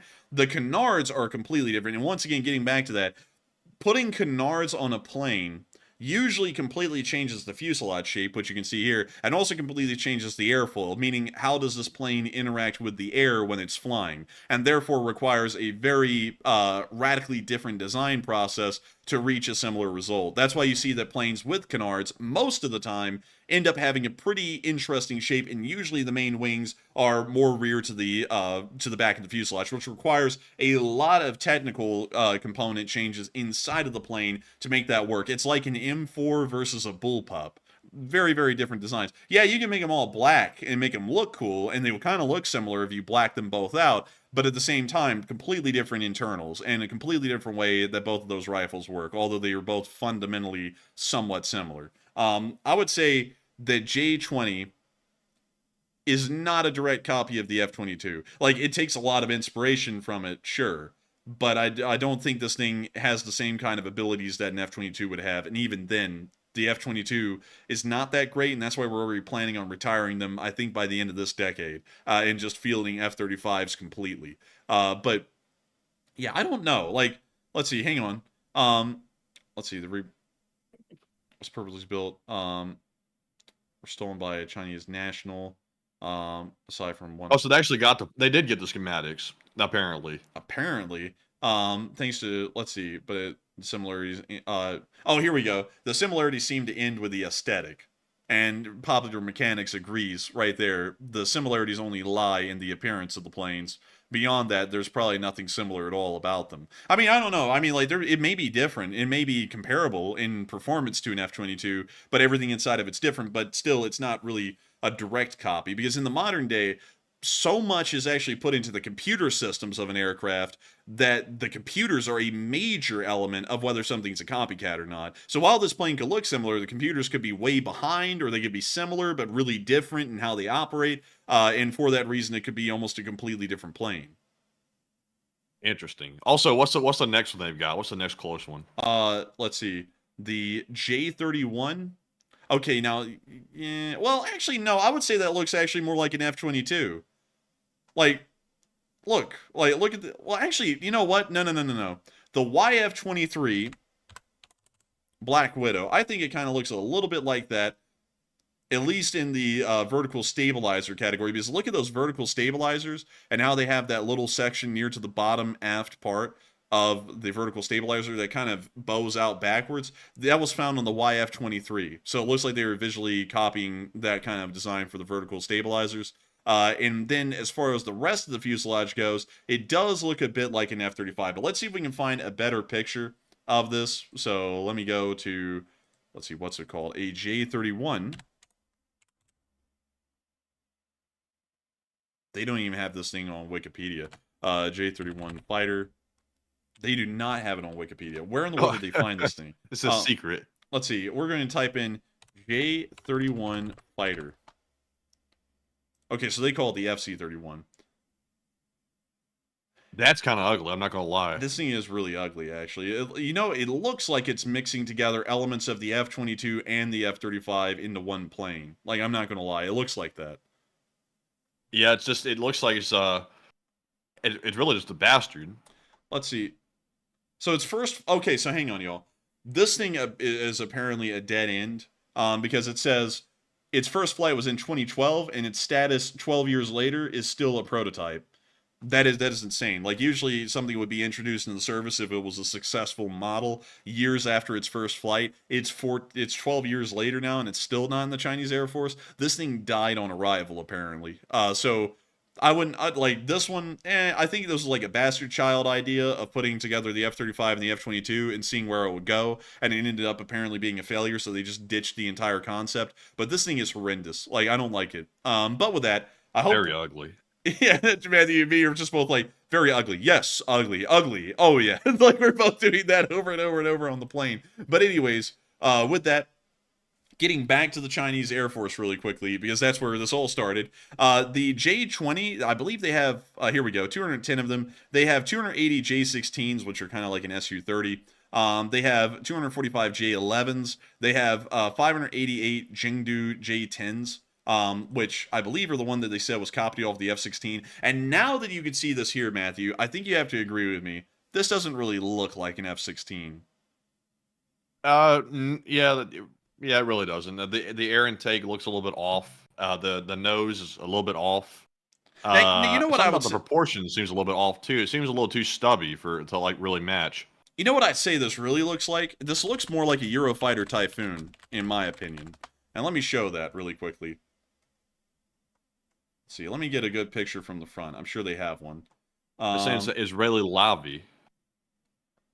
Yeah, I mean, they say that, but at the same time, look at a Eurofighter Typhoon, and then look at this thing. I mean, that looks a lot more similar to a Eurofighter Typhoon than an F-16, to me.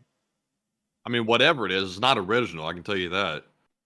Yeah, well, sure, no doubt, not original at all. But yeah, this thing, it's all right. It's a fourth generation aircraft though, and they have 588 of them, which is a considerable amount. And then they have 24 Su-35s, they have 97 Su-30s, 32 Su-27s, they have 50 J-8s that are still in service. They have 289 J-7s, which are 1960s era MiG-21 still in service. They have 200 JH-7s, which are kind of a fighter bomber, not really a close support plane, really just more so a bomber. And then they also Eternal have Flight Brothers. See what?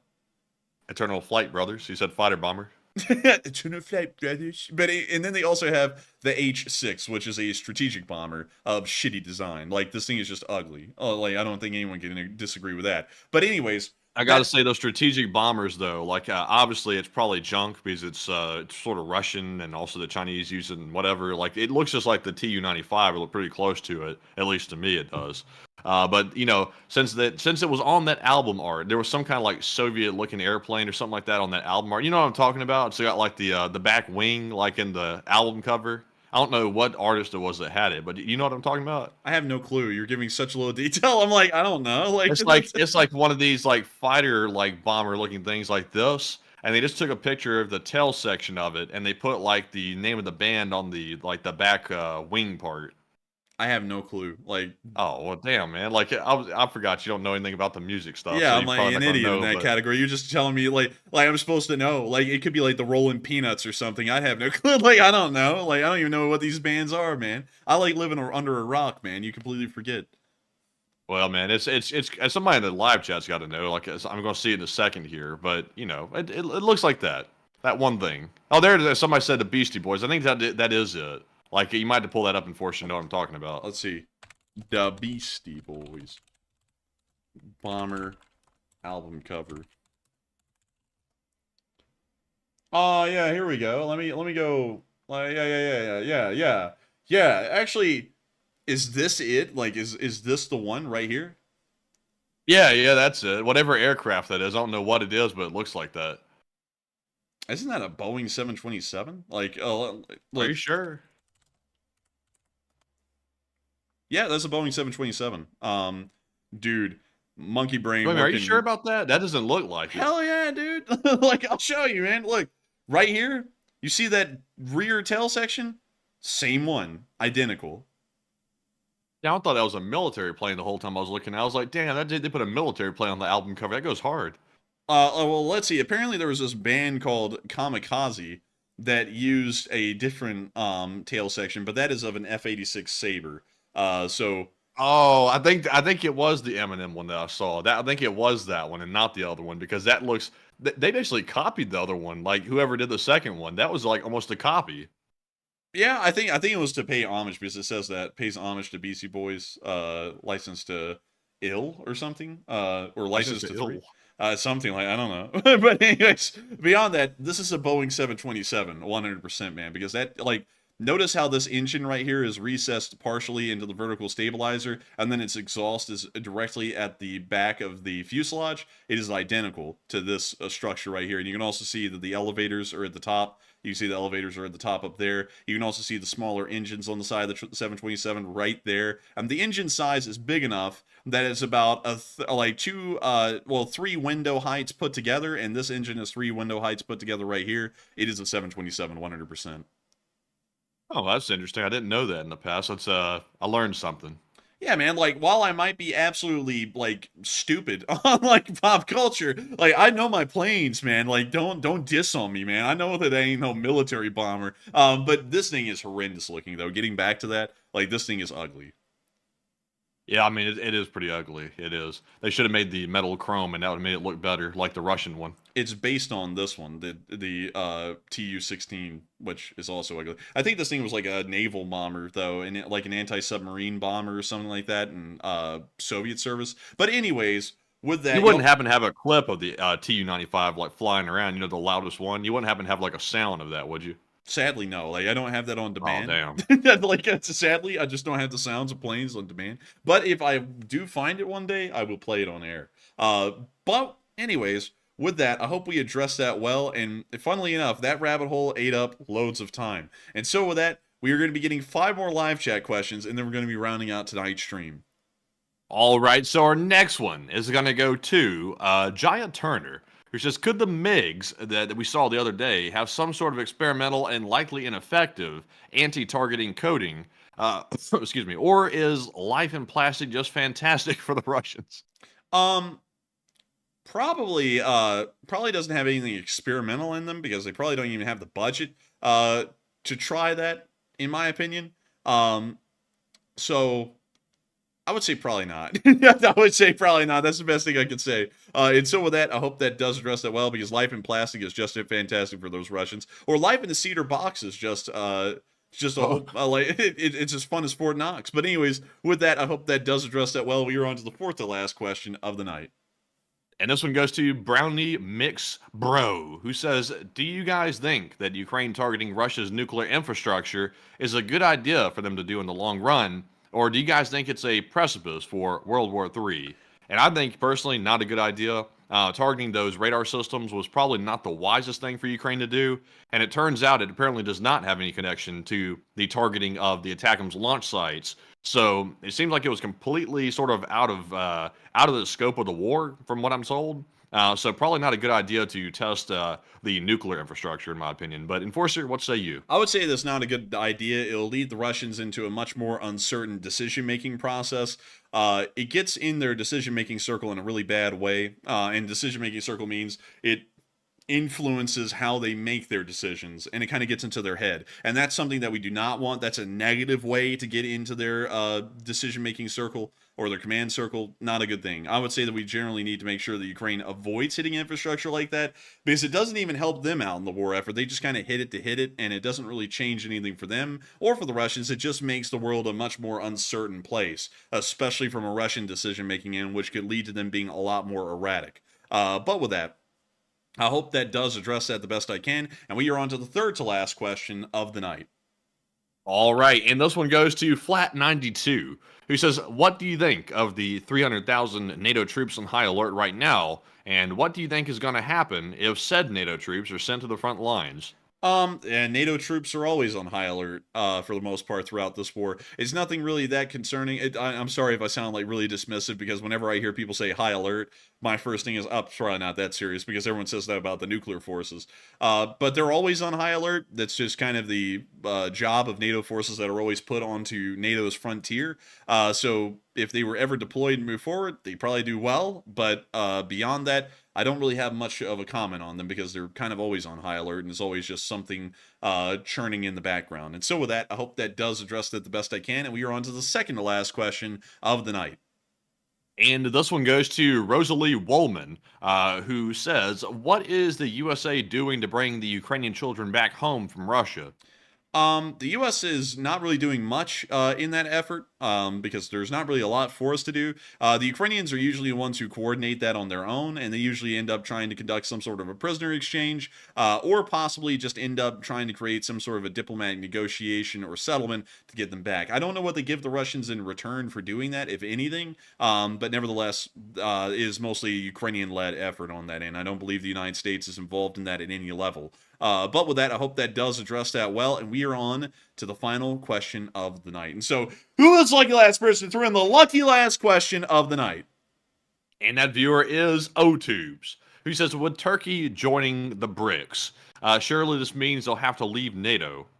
No, because NATO is a defensive alliance. It is not an economic one, so they can actually be a member of BRICS and NATO at the same time, technically. Although that'd be really weird, and that would also probably have conflicting interest involved as well. But that's the thing that a lot of people don't know. BRICS is not a direct comparison to NATO, and the Russians and the Chinese like to make it sound like that, but it isn't. That's why Indian and Chinese border guards are currently putting heavy metal poles on top of each other's mushy skulls and trying to crush them in, is because they're having a border dispute right now, and there's actually several bodyguards, well, not bodyguards, border guards, every single year on both sides that end up dying in those border skirmishes, because it isn't a defensive alliance, it is an economic alliance. And so NATO and BRICS are pretty much operating on two totally different tracks. They can actually coexist in a country at the same time, technically, but we probably will never really see that happen. And I haven't really heard a lot about Turkey joining BRICS. I might be wrong in that, but I don't think they are. I think it's something that's been brought up, possibly. But then what does it become? BRICS T? Like, I don't know. But anyways, with that, I hope that does address that well, and it is the end of tonight's stream. I've got to thank every single one of y'all so much once again for raising $3.9 thousand tonight for Save the Children. An absolutely incredible amount, and once again helping us to save the lives of children, not only around the world, but also specifically in Ukraine. It is amazing to know the Lee Spring Army always comes together every single Sunday to do something incredible like this, and I got to thank all of y'all so much once again for being an amazing part of that tonight. Once again, if y'all enjoyed, make sure to like, comment, and subscribe. We really enjoy when people do, and of course, we will see you all on Tuesday at 10 p.m. Eastern Time to cover the next 24 hours of the news of the war in Ukraine. And so with that, good night, good luck, take care, stay safe, Slava Ukraini, and long live the Lee Spring Army. The Lee Spring Army will never die. Put an LSA in the chat, and good night. And also, good night to everybody. And once again, thank you all for another great stream tonight and a fantastic fundraiser. Almost $4,000 raised, which is absolutely tremendous. And with that, we'll see you all on Tuesday night at 10 p.m. Eastern for another nightly War News stream. And with that, Slava Ukraine, Hero Slava, get some rest, and good night.